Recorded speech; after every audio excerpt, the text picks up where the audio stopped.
শীতের দিন সকালে 4টা-5টা কম্বল একসাথে গায়ে দিয়ে শুয়ে ঘুমিয়ে থাকার ভান করার মজাই আলাদা। আর সেই মজাটাই উপভোগ করছিলাম, কিন্তু সেই মজাটা আর বেশিক্ষণ থাকলো না। হিমান্ত, এই হিমান্ত, ওঠ। আরে আমি ঘুমাই না তো, শুয়ে আছি, উঠতে ইচ্ছে করছে না। তা বললে হবে? কোচিংয়ে যাবি না? যেতে তো ইচ্ছা করে, কিন্তু বিছানা ছাড়তেই মায়া হয়। বেচারা কত কষ্ট পাবে আমি উঠে গেলে। আচ্ছা, তাহলে তুই শুয়ে থাক। আমি গিয়ে বরং তোর বাবাকে বলি যে ছেলে বিছানার মায়া ছাড়তে পারছে না। কি বাবা এখনো অফিসে যায়নি? না, রেডি হচ্ছে, তোকে ডাকতে বলো। তুমি যাও, আমি ফ্রেশ হয়ে আসি। হুম, তাড়াতাড়ি কর। উঠে চলে এলাম ফ্রেশ হতে। তার মাঝে পরিচয়টা দিয়ে দেই, আমি হিমান্ত হিমু। ফ্রেন্ড সার্কেলে সবাই হিমু নামেই ডাকে। পড়াশোনায় তেমন একটা ভালো ছাত্র না, এবার এসএসসি ক্যান্ডিডেট। বাবা একটা ছোটোখাটো অফিসে জব করে। মধ্যবিত্ত পরিবার আমাদের। আমরা এক ভাই ও এক বোন। বড় আপু ভার্সিটি 3য় বর্ষে পড়ে। আমার পরীক্ষা আর 2 মাস বাকি আছে, তাই কোচিংয়ে যাওয়ার জন্য তৈরি হচ্ছি। হিমু, এখনো হয়নি তোর? এই তো আসি মা। বস এখানে। আব্বু কোথায় আম্মু? এইমাত্র বেরিয়ে গেল।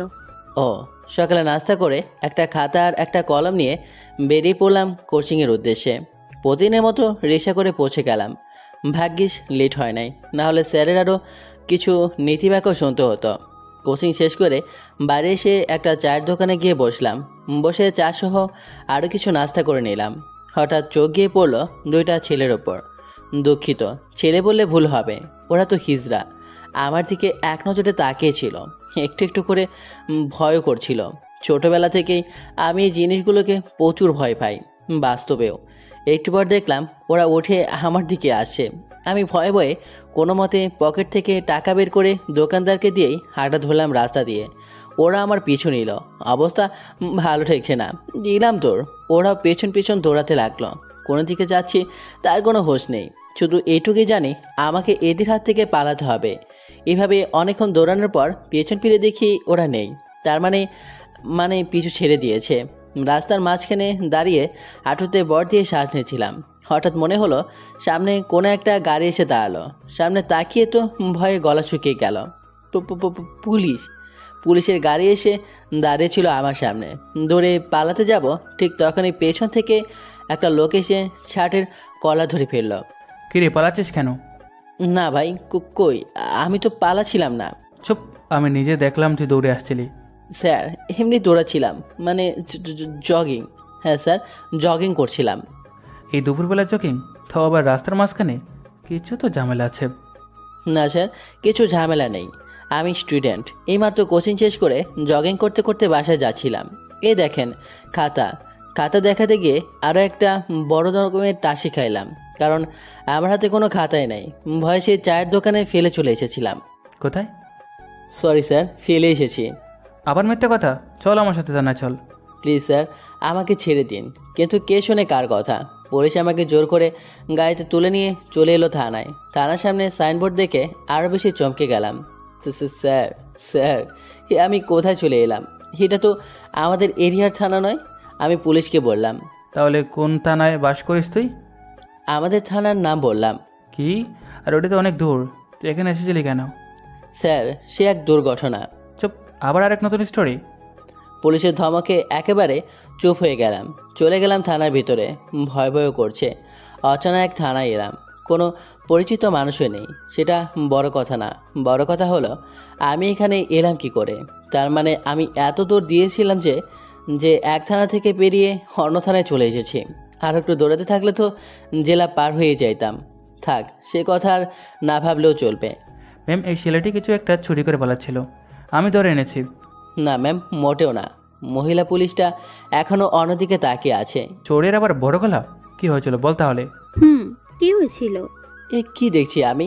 এটা কি কোনো মেয়ে নাকি আকাশের পরী? পুলিশের ড্রেস পরে এসেছে। প্রথম দেখাতেই ক্রাশ খাইলাম। হোক না সিনিয়র, তাতে কি?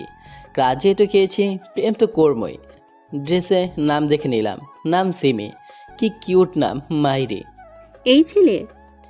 সিমি ম্যামের মিষ্টি কণ্ঠে ডাক শুনে ঘোর কাটল। না মানে ম্যাম কি করে যে বলি, মানিজ্যতের ব্যাপার। চুরি করার সময় মনে ছিল না? আবির, যে আমাকে ধরে এনেছিল, লোকটার নাম আবির। হোপ, বারবার শুধু চোর চোর করে মাথা খাচ্ছেন কেন? বলেছি না আমি কিছু করি নাই। আমাকে দেখে কি আপনার চোর চোর মনে হয়? আবিরকে বললাম কথাগুলো। আবির, বলতে দাও ওকে। আপনি বলেন কেন দৌড়াচ্ছিলেন? এই দেখুন কত মিষ্টি সুরে বলতে বলল, আর আপনি আপনার কণ্ঠ শুনলেই কুকু কুকু কুকু পুরোটা বলতে পারলাম না। সামনে তাকিয়ে দেখলাম সিমি ম্যাম লাঠিটাকে নাড়াচাড়া করছিলেন। অন্তরে ভয় ঢুকে গেল। আসলে ম্যাম হয়েছিল কি, সকালে বাসা থেকে বেরিয়ে কোচিংয়ে গিয়েছিলাম, পুরোটা বললাম। আমার কথা শুনে সিমি ম্যাম হাসতে হাসতে গড়াগড়ি খাচ্ছে। কি সুন্দর হাসি মায়েরি, সারাদিন তাকিয়ে থাকতে ইচ্ছা করছিল। ও, তাহলে এই ব্যাপার। শেষে হিজড়াদের দৌড়ানি খাইয়ে এই অবস্থা হয়েছে তোমার? জি ম্যাম, কিন্তু এখন ওই দুইটা হিজড়াকে ধন্যবাদ দিতে খুব ইচ্ছে করছে। কেন কেন? না মানে, ওরা যদি না ধরানি দিত তাহলে তো আপনার মতো এত মিষ্টি একটা মেয়ের সাথে পরিচিত হওয়া যেত না। ও হ্যালো, সাবধান হ্যাঁ। এখন যান, বাড়ি ফিরে যান। কিন্তু ম্যাম, আমি তো রাস্তা হারিয়ে ফেলেছি, কিভাবে বাড়ি যাব? বাড়ির ঠিকানা বলো। ঠিকানাটা বললাম। চল আমি দিয়ে আসছি।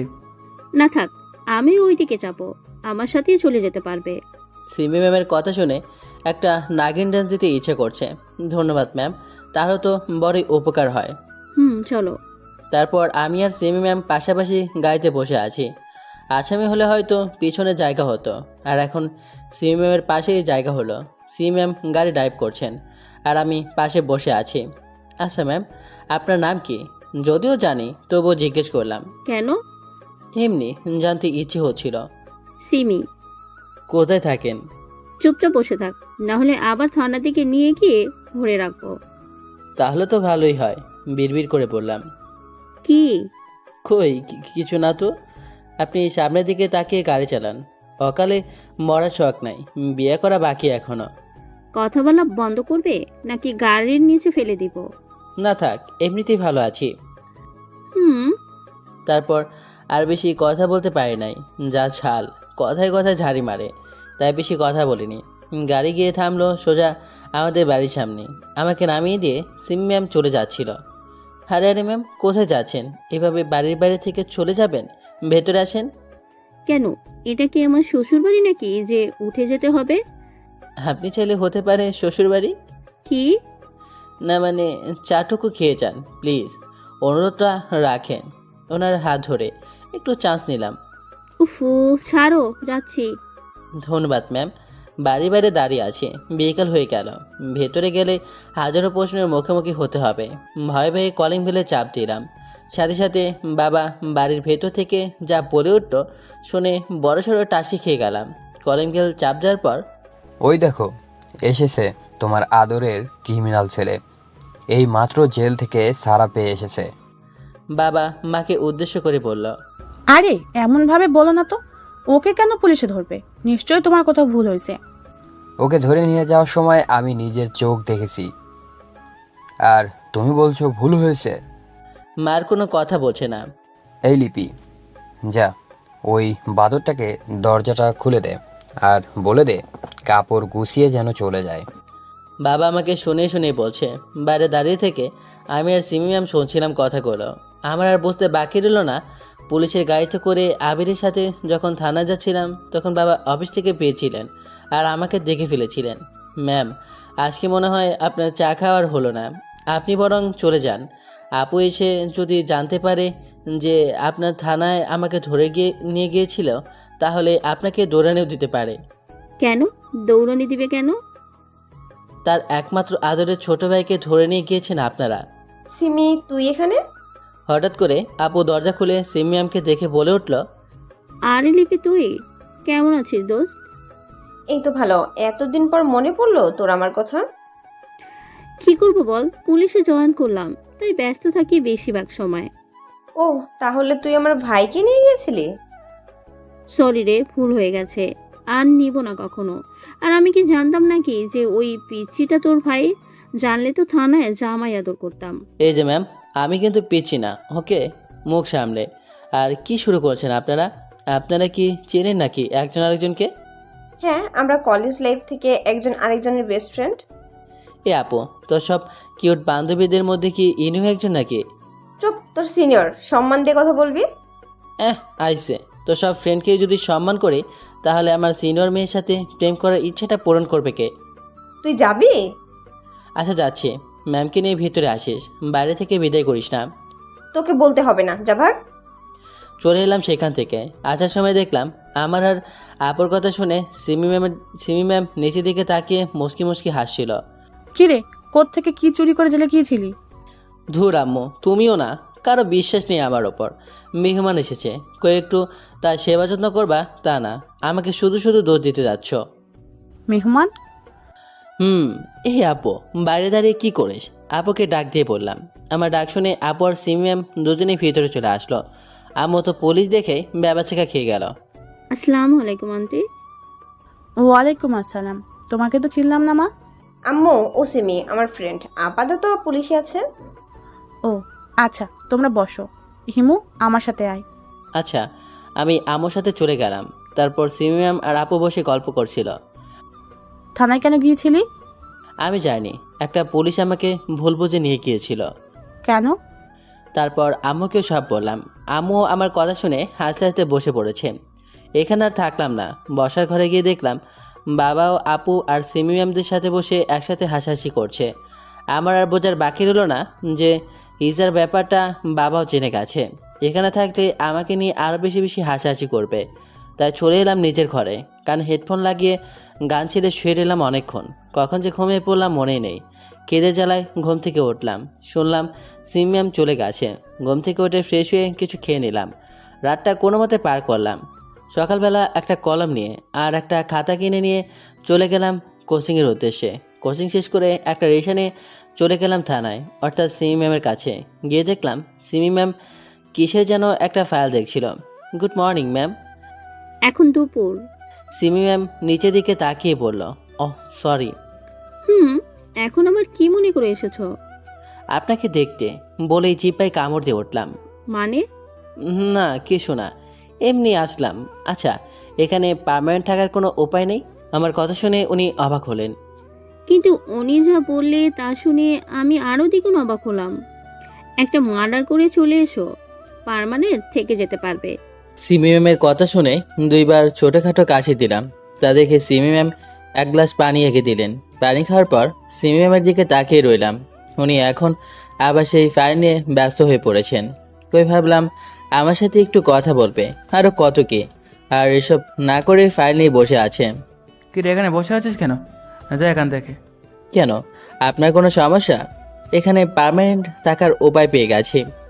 চুপ, পুলিশের সাথে গলা নামিয়ে কথা বল। রাগ তোর পুলিশ। হাতে থাকা গ্লাসটা দিয়ে সোজা মাথা বরাবর জোরে আঘাত করলাম। গ্লাসটা ভেঙে গেল। আবিরের মাথা থেকে রক্ত ঝরছে। চারদিকে হই হল্লোড় পড়ে গেল। স্বাভাবিকভাবেই দাঁড়িয়ে রইলাম। সিমি ম্যাম কয়েকটা পুলিশ দিয়ে আবিরকে হসপিটালে পাঠিয়ে দিল। কেন মারলি ওকে? এখানে থেকে যাবার জন্য। আমিও স্বাভাবিকভাবেই বললাম। দুই গালে দুইটা থাপ্পড় বসিয়ে দিল। আমি ভাবতেই পারিনি সিমি ম্যাম এমনটা করতে পারবেন। চটটা সজোরে দিয়েছে, গালে হাত দিয়ে দাঁড়িয়ে আছি। খুব শক্ত জেলের ভাত খাওয়ার, তাই না? আয় তাহলে এদিকে। সিমি ম্যাম আমার হাত ধরে টানতে টানতে সোজা কারাগারে ঢুকিয়ে দিল। তালা লাগিয়ে দিয়ে নিজের চেয়ারে গিয়ে বসে পড়ল। মনে হচ্ছে বেশ রেগে গেছে। এমনটা হয়ে যাবে তা ভাবতেই পারিনি। দেয়ালে হেলান দিয়ে বসে আছি। সিমি ম্যামের টেবিলটা আমার কাছ থেকে স্পষ্ট দেখা যায়।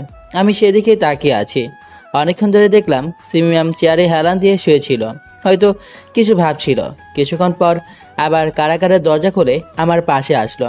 সবাই এখান থেকে পালাতে চায়, আর তুমি এখানে থাকতে চাও কেন? সিমি ম্যাম তুমি করে বলছে, হয়তো রাগ কমেছে। এমনি এখানে থাকতে কেমন লাগে এটাই জানতে। জানা হয়েছে? কেন? জানা হইলে এখান থেকে যাও। পুলিশকে মারার শাস্তি শুধু এইটুকুই? দেখো হিমন্ত, এখানে থাকলে তোমার জীবনটা বরবাদ হয়ে যাবে। কেন নিজের হাতে নিজের লাইফটা নষ্ট করতে চাও? নষ্ট করছি না তো, শুধু সাজানোর চেষ্টা করছে। মানে? কিছু না। তোমাকে বোঝালেও কিছু হবে না, থাকো এখানে। সিমি ম্যাম চলে গেল। ওনার কথা শুনে এটাই স্পষ্ট বুঝতে পেরেছি যে সিমি ম্যাম এখন আর একটু রেগে নেই। এভাবে কিছুক্ষণ কেটে গেল। বিকেল হয়ে এসেছে, খিদেও পেয়েছে। আশেপাশে কোনো পুলিশ দেখতে পেলাম না। গেল কই সব? দেখতে পেলাম সিমি ম্যাম নিজের চেয়ারে বসে আছে। এখনও খেয়েছে বলে মনে হয় না। ডাকবো কি ডাকবো না এসব ভাবতে ভাবতেই আস্তে করে একটা ডাক দিলাম, সিমি ম্যাম। হুম। মনে হলো আমার ডাকের অপেক্ষায় বসেছিল। এক গ্লাস পানি হবে? কেন? এখন কার মাথা ফাটাবে? মাথা ফাটাবো কেন? আসলে খিদে লাগছে খুব, কিছু খাইতে দেবেন? না, তোমার জন্য কোনো খাবার নাই, এভাবেই থাকো। আসামিদের জন্য তো খাবার থাকে, তাহলে আমার বেলায় উল্টা কেন? কারণ তুমি আসামি না, মহা আসামি। আচ্ছা, আপনি খাইছেন? সেটা জেনে তোমার কি? সেটাই তো। অথবা চুপ করে বসে রইলাম। কিছুক্ষণ পর একটা পুলিশ আসলো, 2টা টিফিন বক্সে খাবার নিয়ে আসলো। ম্যাম ইশারা করে বলে দিল একটা ওইখানে রেখে আরেকটা বক্স যেন আমাকে দিয়ে যায়। আমি তো সিমি ম্যামের এমন কর্মকাণ্ডে অবাক। আমার জন্য আর ম্যামের জন্য আলাদা খাবার, ভাবা যায় এগুলা? পুলিশ আমার কাছে খাবার আর পানি দিয়ে চলে গেল। খিদে ছিল প্রচুর, চুপচাপ বসে বসে গিলতেছিলাম। ঝাল লাগছে প্রচুর, হয়তো মরিচ 2 থেকে 4টা একসাথে কামড়ে ফেলেছি। কি করব বুঝতে পারছি না। পানি শেষ করে ফেলেছি, জীবনটা বেদনা, ঝাল তো আর থামে না। আমার অবস্থা দেখে সি ম্যামকে দেখলাম পানি নিয়ে আসছে। এসে দেখলো পানিতে কাজ হবে না। দেখে শুনে খেতে পারিস না, রাক্ষস কোথাকার। আমি তো কথাই বলতে পারছি না। এদিকে আয়। মাথার পেছনে ধরে মুখের সামনে নিয়ে নিজের ঠোঁট দুটি লাগিয়ে দিল আমার ঠোঁটে। মনে হচ্ছিল মুখের সব জাল আস্তে আস্তে উদা হয়ে যাচ্ছে। অনেকক্ষণ এভাবে থাকার পর সি ম্যাম নিজে থেকেই ছাড়িয়ে নিল। এখনো ঝাল আছে? না, মুচকি হাসি দিয়েই বললাম। হুম, জানি থাকবে না। আমি বসা থেকে একটা হাত ধরে ফেললাম। কি হলো, ছাড়ো। আরেকবার দেবেন ম্যাম? কি? যে ওষুধ দিয়ে জাল থামালেন সেটা। ঔষধ সবসময় খেতে নেই, পেটে অসুখ করবে। আমি তো খাবই। আমিও উঠে দাঁড়ালাম এবং সিমি ম্যামের দিকে এগোতে লাগলাম। উনিও পিছুতে লাগলেন। কি হলো, এভাবে হাসতেছো কেন? ওষুধ খাবো বলে। এটা কিন্তু ভালো হবে না। পেছনে দেয়ালে আটকে গেল। আমি ওনার মুখের ঠিক সামনে চলে আসলাম। সিমি ম্যাম নিজের চোখ দুটো বন্ধ করে ফেললেন। হঠাৎ আমার ফোনটা বেজে উঠল, সব কিছু ভন্ডুর করে দিল। আমি ফোনটা বের করে রিসিভ করা মাত্রই সিমি ম্যাম ফোনটা কেটে নিয়ে কথা বলা শুরু করলো। কি রে হেমন্ত, কোথায় তুই? সন্ধ্যা হয়ে গেছে, এখনো আসছিস না কেন? কণ্ঠ শুনে বুঝলাম আপু ফোন করেছে। তোর আদরের ভাই এখন আমার কাছে জেলের হাওয়া খাচ্ছে। সিমি ম্যাম বলছে। আমি শুধু শুনছি আর মুচকি মুচকি হাসছি। সিমি তুই, হিমান্তর ফোন তোর কাছে গেল কি করে? তোর ভাই আমার কাছে, তো ফোন কি অন্যর কাছে থাকবে নাকি? আমার ভাই তোর কাছে কেন? পুলিশকে মারার দায়ে হাজতে ঢুকিয়ে দিয়েছি, এখন শাস্তি দিচ্ছিলাম। আর তুই ডিস্টার্ব করিস না, রাখ ফোন। এই সাবধান, আমার ভাইকে কিছু বললে তোর খবর আছে বলে দিলাম। তোর আদরের ভাইয়ের চিৎকার শুনবি? পারলে শোনা তো দেখি। বলার সাথে সাথে সিমি ম্যাম আমার পেটে জোরে একটা চিমটি কাটলো। ও মা গো, মরে গেলাম গো। শুনলি তো তোর ভাইয়ের চিৎকার? তুই মারলি অথচ কোনো শব্দ হলো না কেন? ওই, এটা কোন ধরনের মার রে? যে ধরনেরই হোক, তোর কি? ডিস্টার্ব করবি না, ফোন রাখ।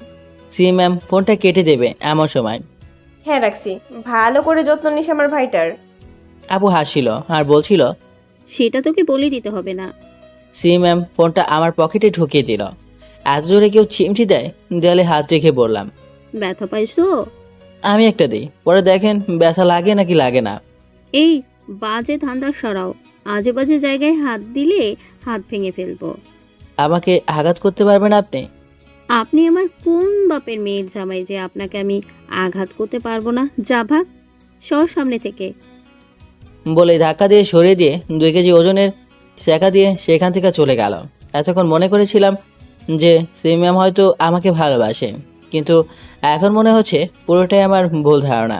যাই হোক, চাকা খেয়ে দেবদাসের মতো দেয়ালে হেলান দিয়ে বসে রইলাম। রাত হয়ে এলো, কিন্তু আশ্চর্য ব্যাপার হলো সিমি ম্যাম এখনও বাসায় যাচ্ছে না কেন? ওনার ডিউটি কি এখনও শেষ হয় নাই? যাই হোক, এভাবে কিছুক্ষণ বসে থাকার পর হঠাৎ দেখতে পেলাম সিমি ম্যামের ফোনে একটা কল আসলো। কথা শুনে মনে হচ্ছিল যে এটা আঙ্কেল সিমি ম্যামের বাবার ফোন। ফোনের ওপর পাশ থেকে কিছু শোনা যাচ্ছিল না, কিন্তু সিমি ম্যামের কথাগুলো স্পষ্ট শোনা যাচ্ছিল। কথাগুলো এরকম ছিল। হ্যাঁ বাবা, বলো। না বাবা, আজকে আর বাসায় ফিরবো না, থানায় থেকে যাব। একটা ইম্পর্টেন্ট কাজ আছে, তাই তুমি আমাকে নিয়ে চিন্তা করো না। মেয়ে বলে কি হয়েছে? তাছাড়া এখানে আমার কথাগুলো আস্তে বলার কারণে শুনতে পায়নি, তবে সিমি ম্যামের মুখে আমার দিকে তাকিয়ে মুচকি হাসি দেওয়ার চাপ দেখতেই পেরেছি। বলেই সিমি ম্যাম ফোনটা কেটে দিল। তারপর কিছুক্ষণ চেয়ারে বসে রইল। কিছুক্ষণ পর আমার কাছে এসে আমার পাশে দেয়ালে হেলান দিয়ে বসে পড়ল। আমি এক নজর সিমি ম্যামের দিকে তাকিয়ে আবার চোখ নামিয়ে নিলাম। কি হলো, সবাই যাবে না? এখানেই থেকে যাবে নাকি? এটা কি আমার শ্বশুর বাড়ি নাকি যে যখন ইচ্ছা ক্রিমিনাল হয়ে ঢুকবো, আবার যখন ইচ্ছা বেরিয়ে যাব? আমাকে এইভাবে ছেড়ে দিলে বেচারা আবির কি ভাববে? এক নিঃশ্বাসে বলে দিলাম কথাগুলো। শ্যাট আপ, আগে তোমার মুখ বন্ধ করো। আবিরের সাথে আমার কথা হয়েছে। আবির তোমার প্রতি একটু রেগে নেই। সে বলেছে আমি যেন তোমাকে ছেড়ে দেই। আহ, ছেলেটা কি ভালো তাই না? এমন ছেলে ঘরে ঘরে থাকা দরকার। বলে সিমি ম্যামের দিকে তাকালাম। সিমি ম্যাম কিছু না বলে রাগি লুক নিয়ে আমার দিকে তাকালো। না মানে কি আর বলবো, আমি নিজেই তো ঠিক নাই। কিন্তু আরেকটা কথা, আমি কিন্তু ঠিকই এখনো রেগে আছি কার উপর? আপনার ওপর। কেন? আবির কোনো কমপ্লেন না করার পরেও কেন আপনি আমাকে জেলের ভাত খাইয়েছেন? চর মেরে মেরে গুনে গুনে 32টা দাঁত ফেলবো। তোমাকে আমি জেলের ভাত খাওয়াইনি, আমার মায়ের হাতের রান্না করা খাবার খাওয়াইছি। তাই তো বলি, এত ঝাল আসে কোত্থেকে? সিমি ম্যামকে রাগানোর জন্য বললাম। চুপ! আমার মায়ের রান্নার ব্যাপারে একটা বাজে কথা বললে ডান্ডার বাড়ি খাওয়াবো বলে দিলাম। না থাক, সব একদিনে খেলে আরেকদিন এসে কি খাবো? মানে জেলে ঢোকার ইচ্ছা আরো আছে তোমার? মাঝে মাঝে তো আসতেই হবে, না আসলে কি এই এক তো স্বাদের খাওয়া খেতে পারবো? আমি নিজের ঠোঁটে হাত রেখে বললাম। এতে সিমি ম্যাম স্পষ্ট বুঝে গেল যে আমি কিসের কথা বলছি। আর একটা কথা বলে মাথা ফাটিয়ে দেবো বলে দিলাম। একটা কথাই বলবো, বলি। সিমি ম্যাম আমার দিকে একবার তাকালো। বল। পুলিশের ড্রেসে না আপনাকে হেভি কিউট লাগে। হয়েছে?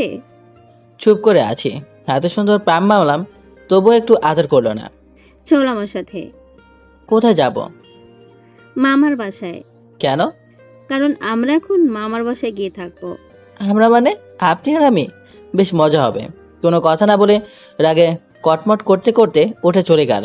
সিমের পেছন পেছন আমিও বাইরে বেরিয়ে এলাম। কিছুক্ষণ মাত্র কারাগারে ছিলাম, মনে হচ্ছিল অনেক বছর পর মুক্তি হলাম। শরীরটাকে লম্বা করে টান করে নিলাম। সামনে তাকিয়ে দেখলাম ম্যাম রেগে তাকিয়ে আছে। কি করেছিল ওইটা? না মানে ছোটবেলায় সিনেমায় দেখতাম ভিলেন জেল থেকে ছাড়া পাওয়ার পর শরীরটাকে মোচড় দেয়, তাই আমিও ট্রাই করলাম আর কি। তুই ভিলেন? না না, না মানে আর কিছু বলতে পারলাম না। চুপ! তুই জীবনও আর মানুষ হবি না। চল। বাইরে এসে গাড়িতে উঠে বসলো। আমি ভেবেছিলাম হয়তো পুলিশের গাড়ি করে যাবে, কিন্তু এখন দেখছি ম্যাম একটা পার্সোনাল কারে গিয়ে উঠে বসলো। আমাকে ইশারা করলো ওনার পাশের সিটে বসার জন্য। আমিও বাদো ছেলের মতো গিয়ে বসে পড়লাম। সিমি ম্যাম নিজেই ড্রাইভিং করছিল। ম্যাম, একটা কথা বলবো? মুখ খুলতে ইচ্ছে করছে আবার, তাই না? না আসলে তা না। বলো কি বলবে। আপনি আমাকে একবার তুমি একবার তুই এরকম করে কথা বলছেন কেন? আমার ইচ্ছা, তোর কোনো সমস্যা? না থাক, এটাই ভালো। যাও তুমি বলা শুরু করেছিল, কিন্তু এখন আবার তুই। হুম। আচ্ছা ম্যাম, এটা কার কার? আমার। আমার না, বলেন আমাদের। আপনি নিশ্চয়ই নিজের টাকা কিনেননি, তাই এটা এখনো আপনার হয়নি, আপনার বাবার। সো আমাদের বলবেন। একটু জ্ঞান দেওয়ার চেষ্টা করলাম। ভুলে গিয়েছিলাম উনি আমার সিনিয়র। বললাম তো আমার। চিৎকার দিয়ে বলে গাড়িটা থামিয়ে দিল। সরি, বুঝতে পারিনি। হুম। তোর পুরো নাম কি? হিমান্ত। আপনি ভালোবেসে হিমু ডাকতে পারেন। হুম। আমি কেন তোকে ভালোবাসা যাব? নাম গাড়ি থেকে। আবারও চায়া খেলাম। ভাবতে পারিনি এভাবে না করে দিবে। ওইদিকে ম্যাম গাড়ি থেকে নেমে গেল, সাথে সাথে আমিও নেমে গেলাম। এখানে এখানে নামলে কেন কিছু তো বুঝতে পারলাম না। হয়তো এটাই ম্যামের মামার বাড়ি। ম্যাম, এখানে নামলেন কেন? কেন, আরো যাওয়ার ইচ্ছে আছে নাকি তোমার? ধুর, কথা পেছান না তো। এমনিতেই ঠান্ডা লাগছে। একে তো এই শীতের রাতে রাস্তার মধ্যে দাঁড় করিয়ে রাখছেন। ওহো সরি, আমরা যেখানে যেতে চেয়েছিলাম এটাই সেই জায়গা। চলো ভিতরে যাওয়া যাক। ম্যাম আর আমি বাড়ির ভেতরে চলে গেলাম। ভেতরে গিয়ে আমি একটু অবাকি হলাম, কারণ বাড়িতে কেউ নাই। বাড়িটা একদম ফাঁকা। আপনার মা মামি ওনারা কোথায়? বাড়িটা একদম ফাঁকা লাগছে। আসলে আমি তোমাকে একটা মিথ্যা কথা বলছি। কি মিথ্যা কথা? আসলে এটা আমার মামার বাড়ি না, তাহলে কার বাড়ি? আমাদের পুরনো বাড়ি। এখন কেউ থাকে না, তাই ফাঁকাই। মানে এটা কি বাংলো লাগে? কিন্তু তুমি এভাবে ভয় পাচ্ছ কেন? না কিছু না, আপনি থাকেন, আমি যাই বলেই বেরিয়ে যেতে চেয়েছিলাম, কিন্তু সিমি ম্যাম হাতটা ধরে ফেলেছেন। আমাকে একা ফেলে চলে যাচ্ছ? সিমি ম্যাম মায়াবী কণ্ঠে বলে উঠল। কি আর করব বলেন, ছোট থেকে শুনে এসেছি পুরনো বাড়িতে বউ থাকে। আমার কথা শুনে সিমি ম্যাম আমার দিকে হাতটা ছেড়ে হাসতে লাগলো। কি হলো, হাসেন কেন? তুমি এসবে বিশ্বাস করো? বিশ্বাস না করে কি আর উপায় আছে? আমি কয়েকটা জিনিসকে জন্ম থেকে ভয় পাই, তার মধ্যে এই একটা ভূতকাক্কু অন্যতম।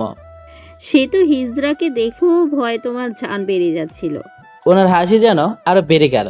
থুর, একদম হাসবে না, হাসলে আপনাকে একদম ভালো লাগে না, ঠিক শাকচুনির মতো লাগে বলেই নিজের মুখে নিজেই হাত দিলাম। এ কি বলে ফেললাম, কোনো কথা বলছে না, হাসি বন্ধ করে মুখ গোমরা করে ঠায় দাঁড়িয়ে আছে। সরি, কান ধরে বললাম। এখনো কোনো কথা বলছে না, মাথা নিচু করে দাঁড়িয়ে আছে। হয়তো আমার কথায় অনেক কষ্ট পেয়েছে। কেন যে ওই কথাটা বলতে গেলাম, এখন নিজেকে নিজে মারতে ইচ্ছে করছে। দেখি মন ভালো করা যায় কিনা। বললাম তো সরি, বলে ফেলেছি। আপনার হাসি তো অনেক মিষ্টি হাসি, প্লিজ রাগ করেন না। চলো। হাত ছাড়িয়ে চলে যেতে যাচ্ছিল। বুঝেছি, এভাবে হবে না, অনেক হয়েছে, এবার একটু এদিকে এসো দেখি। একটানে কাছে এনে 4 ঠোঁট এক করে দিলাম। প্রথমে একটু ছাড়িয়ে নেবার চেষ্টা করলেও পরে আর করলো না, ও নিজেও রেসপন্স দিতে শুরু করলো। প্রায় 2 মিনিট এভাবে থাকার পর সি ম্যাম আস্তে করে নিজেকে ছাড়িয়ে নিল। আমি আর জোর করে নিই। কি করছো এসব? এসবের মানে কি? কেন বোঝেন না? না। সত্যি? দেখো হিমন্ত, আমি তোমার থেকে সিনিয়র, আমাদের মাঝে কোনো সম্পর্ক হয় না। আপনি চাইলেই হয়। আমি আপনাকে দেখার পর থেকে আর কিছু ভাবতে পারি না, শুধু আপনাকে নিয়ে ভাবতে ভালো লাগে। আমি এটা বুঝে গেছি যে আমার জীবনে শুধু আপনাকেই দরকার। সি ম্যামের এক হাত ধরে। হিমন্ত, এটা তোমার ভালোবাসা নয়, এটা তোমার আবেগ। কতক্ষণ থাকবে তোমার এই আবেগ? 1 দিন, 2 দিন, 1 সপ্তাহ? একটা সময় তো ঠিকই সব আবেগ শেষ হয়ে যাবে।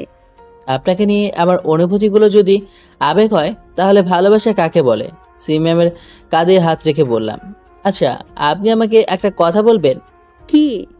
আপনি আমাকে একটু ভালোবাসেন না? না। কি? আর কিছু না বলে ঘর থেকে বেরিয়ে যেতে লাগলাম। কি হবে এখানে থেকে, যেখানে একটা পুলিশের মনে জয় করতে পারলাম না? শুধু শুধু মায়া বাড়িয়ে লাভ কি? কোথায় যাচ্ছ? পেছন থেকে সি ম্যাম বলে উঠল, বাড়িতে। এত রাতে? তাতে কি হয়েছে? না মানে তেমন কিছু না, সামনে একটা ছোট্ট গোরস্থান আছে, তাই বলছিলাম সাবধানে যেতে। পেছনে তাকিয়ে দেখলাম সি ম্যাম মুখ টিপে হাসিল। দিলেন তো আমার এত স্বাদের ইমোশনটা নষ্ট করে। কি হলো, দাঁড়িয়ে আছো কেন? যাও। আর এদিকে আমার গা জ্বলছিল, ইচ্ছেও ছিল যে দেখিয়ে দেই আমি এসব ভয় পাই না, কিন্তু কি আর করার, অন্তরের ভয় কি আর কারো কথা শুনে? অবশেষে হার মানতে হলো নিজের ভয়ের কাছে। কি হলো, সাহসের হাওয়া বেরিয়ে গেল? এটা বলা কি খুব জরুরি ছিল? বুঝেছি, এখন লক্ষ্মী ছেলের মতো ওই ঘরে গিয়ে শুয়ে পড়ো। আঙ্গুল দিয়ে একটা ঘরকে দেখিয়ে। আর আপনি কোথায় থাকবেন? কেন, ওই ঘরেই। ওই একই ঘর দেখিয়ে মুচকি হাসি দিয়ে। কি, এতক্ষণ তো খুব বলেছিলেন যে আপনি আমাকে ভালোবাসেন না, তাহলে এখন কেন এক ঘরে আমার সাথে থাকতে চাচ্ছেন? ভয় করে না আপনার? না তো, তুমি তো আমার একমাত্র ঘনিষ্ঠ বান্ধবীর ছোট ভাই, তোমার সাথে থাকতে আমার কেন ভয় করবে? কিন্তু আপনার সাথে থাকতে আমার ভয় করে, থাকবো না আমি আপনার সাথে। তাহলে কি করবে? বাসা চলে যাবে? বাইরের ভূতের কথা মনে আছে তো? আমার মিষ্টি মনের রাগটাকে নিয়েই তো ভালোই মজা নিয়েছেন, একদিন ঠিক বুঝিয়ে দিব। বিলেনের মতো একটা হাসি দিয়ে পড়লাম। তুমি আবার কি করবে? তুমি তো একটা পিচ্ছি। নিমিষে আমার বিলেন মার্কা হাসি উঠাও। কি, আমি পিচ্ছি? থাকবো না আমি আপনার সাথে। আমি অন্য ঘরে গিয়ে শুয়ে পড়েছি। সিএমএম যে ঘরটা দেখেছিল তার পাশের ঘরটাতে চলে যাচ্ছিলাম। দেখা যাবে, একা একা কতক্ষণ থাকতে পারো। ভয় করলে চলে এসো, আমার দরজা খোলাই থাকবে। পেছন থেকে সিএমএম বলে উঠল। কিছু না বলে ঘরের ভিতর সোজা দরজা লাগিয়ে দিলাম। মোবাইলের ফ্ল্যাশ লাইট দিয়ে প্রথমে ঘরের লাইটের সুইচ খুঁজে ওইটা জ্বালিয়ে নিলাম। চারপাশটা ভালো করে দেখে নিলাম। দেখে মনে হচ্ছে এখানে দেখাশোনা করার জন্য কেউ নিশ্চয়ই থাকে। ঘরটা গোছানো, বিছানার ওপর একটা বালিশ রাখা ছিল। গিয়ে শুয়ে পড়লাম। চোখটা বন্ধ করতেই মনে হলো কেউ আমার পাশে শুয়ে আছে। তাড়াতাড়ি চোখ খুললাম, কিন্তু কাউকে দেখতে পেলাম না। মনের মধ্যে অদ্ভুত ধরনের ভয় কাজ করতে লাগলো। তখনই মনে হলো ম্যামের কথাগুলো। উনি তো বলেছিলেন এখানে ভূত আছে। তবে কি উনি সত্যিই বলেছিলেন? মাথা কিছুতেই কাজ করছে না, শুধু ভয় করছে। ম্যাম তো বলেছিল ওনার ঘরের দরজা খোলা থাকবে, তাই আস্তে আস্তে করে উঠে বাইরে বেরিয়ে গেলাম। পাশের ঘরে ম্যাম থাকে। ওনার ঘরের সামনে গিয়ে দেখি দরজা হালকা ধাক্কা দিতেই দরজা খুলে গেল। আমিও কিছু না ভেবে ঘরের ভিতরে প্রবেশ করে ফেললাম। দরজাটা লাগিয়ে দিয়ে ম্যামের বিছানার পাশে গিয়ে দাঁড়িয়ে রইলাম। ম্যামকে দেখলাম ঘুমিয়ে আছে, কিন্তু আমি ভাবছি আমি থাকবো কোথায়? ছোট একটা বিছানা, সেখানে ম্যাম কি সুন্দরভাবে ঘুমিয়ে আছে। আচমকা ম্যাম আমার হাত ধরে টান দিয়ে বিছানায় ফেলে দিল। তারপর আমাকে শক্ত করে জড়িয়ে ধরলো। এই যে লুচ্চুনি, কি করছেন কি? ছাড়েন বলছি। চুপচাপ শুয়ে থাকো, কোনো কথা বলবো না। আমি জানতাম তুমি এখানে আসবা। জানেন যখন ভালো করেছেন, এখন ছাড়েন তো, না হলে কিন্তু। না হলে কি করবা? করো, মানা করছে কে? ম্যাম মুচকি হাসি দিয়ে বলল, উফ, ব্যথা পাচ্ছি তো। তো আমি কি করব? ঠিক আছে, দেখাচ্ছি কি করবেন। আমি আর বেশি শক্ত করে জড়িয়ে ধরলাম। ও মাগো, ব্যথা পাইছি তো। তো আপনার জন্য আমি কি করতে পারি? কি করবা মানে? আস্তে জড়িয়ে ধরো। কি লুচ্চুনি মেয়ে গো বাবা, তবুও ছাড়তে বলে না। ছাড়তে কেন বলবো? আমার তো ভালোই লাগছে। আচ্ছা ম্যাম, একটা কথা বলবো। বলো। 2 দিনের পরিচয়ে একটা ছেলের সাথে এভাবে শুয়ে থাকতে আপনার ভয় করছে না? না, তোমার প্রতি আমার পুরো বিশ্বাস আছে। হঠাৎ তো বিশ্বাস কোথা থেকে উদয় হলো? তোমার প্রতি আমার ভালোবাসা থেকে। কি? কিন্তু তখন যে না করলেন? ওইটা তো এমনিই করছিলাম। সত্যি? এত খুশি হওয়ার কিছুই নেই। রাত হয়েছে অনেক, ঘুমাও এখন। কিন্তু আমার কি হলো? খিদে পেয়েছে খুব, সেই যে দুপুরে খেয়েছিলাম, তারপর থেকে তো আর খাওয়া হয়নি। ঠান্ডা লাগছে খুব। এখন আমি তোমার জন্য বিছানা ছেড়ে রান্নাঘরে যেতে পারবো না। তাহলে আমার কি হবে? আজ রাতের মতো লিপস্টিক খেয়েই পার করে দাও প্লিজ, চলবে না? চলবে মানে? একেবারে জোরাবে। ছোট একটা হাসি দিয়ে আমার ঠোঁটগুলো বসিয়ে দিলাম সিমির ঠোঁটে। কতক্ষণ এভাবে ছিলাম নিজেও যায় না। কিছুক্ষণ পর ম্যাম নিজেকে ছাড়িয়ে নিল। তারপর আমার দিকে কিছুক্ষণ তাকিয়ে রইল। আমার ঠোঁটগুলো তো খেয়েই ফেলছো, এখনো পেট ভরে নাই? সারা রাত না খেয়ে থাকতে হবে, এখন কি করে পেট ভরবে বলেন? কিস করতে না দিলে কিন্তু রান্না করতে পাঠাবো। ম্যাম কিছুক্ষণ আমার দিকে তাকিয়ে রইল। আচ্ছা, তুমি এখানেই থাকো, আমি রান্না করতে যাচ্ছি। বিছানা থেকে উঠে যাচ্ছিল দেখে মনে হচ্ছে ওনার মনটা খুব খারাপ। ম্যামের একটা হাত ধরে আবার আমার পাশে শুয়ে দিয়ে আস্তে করে জড়িয়ে ধরলাম। হঠাৎ এতটা পার্টি খেলেন কি করে? হিমা, তো আমার খুব ভয় করছে, যদি আমাদের মাঝে কিছু একটা হয়ে যায়। এত তাড়াতাড়ি আমার উপর থেকে বিশ্বাস উঠে গেল? কিছু হবে না, ঘুমিয়ে পড়েন। হুম। ম্যাম আমার বুকের মাঝে থাকা অবস্থায় ঘুমিয়ে পড়লো। আমিও কিছুক্ষণ পর ঘুমিয়ে পড়লাম। সকালবেলা ঘুম থেকে উঠে ম্যামকে পাশে দেখলাম না। কেউ একজন ঘরের দিকে আসে মনে হলো। ঘুম ভাঙছে তাহলে? ম্যাম ঘরে আস্তে আস্তে বলল। ম্যামকে দেখে আবারও ক্রাশ খাইলাম, কিন্তু তার চেয়ে বেশি অবাক হলাম। অবাক হওয়ার কারণ হলো ম্যাম একটা নীল শাড়ি পরে এসেছিল। কিন্তু আমার প্রশ্ন হলো ম্যাম তো এখানে পুলিশের ড্রেস পরে এসেছিল, তাহলে এই শাড়ি কোথায় পেল? কি হলো, এইভাবে তাকিয়ে কি দেখছো? দেখছি না, ভাবছি। কি এত হাঁকুড়ে ভাবছো? বলছি, আগে বলেন রান্না হয়েছে? সব রেডি। আচ্ছা, আমাকে একটা কথা বলবেন। কি? এটা তো আপনাদের পুরাতন বাড়ি, তাই না? তাহলে এই শাড়ি, রান্না করার আসবাবপত্র এসব কোথায় পেলেন? আসলে আমি তোমাকে একটা মিথ্যা কথা বলছি। মাথা নিচু করে মাথা চুলকাতে চুলকাতে বললেন ম্যাম। কি মিথ্যা কথা? আসলে এইটা আমাদের পুরাতন বাড়ি না, তো এইটাই আমাদের বর্তমান বাড়ি। কি? তাহলে আঙ্কেল আন্টি কোথায়? বাবা কিছুদিনের জন্য দেশের বাইরে চলে গেছেন, আর মাকে আমি জন্মের পর দেখিনি। ও, আসলে আমি আপনাকে হার্ট করতে চাইনি। আচ্ছা, এসব বাদ দাও। ওইদিকে ওয়াশরুম, তুমি ফ্রেশ হয়ে এসো, আমি নাস্তার টেবিলে অপেক্ষা করছি। একটা মিষ্টি হাসি দিয়ে চলে গেলেন সিমি ম্যাম। আমি ফ্রেশ হয়ে গিয়ে নাস্তা করে নিলাম। আমাকে এখন থানায় যেতে হবে, যাবে তুমি? থানায় যাবেন মানে? এত সুন্দর করে শাড়ি পরলেন, এখন এই শাড়ি পরেই থানায় যাবেন?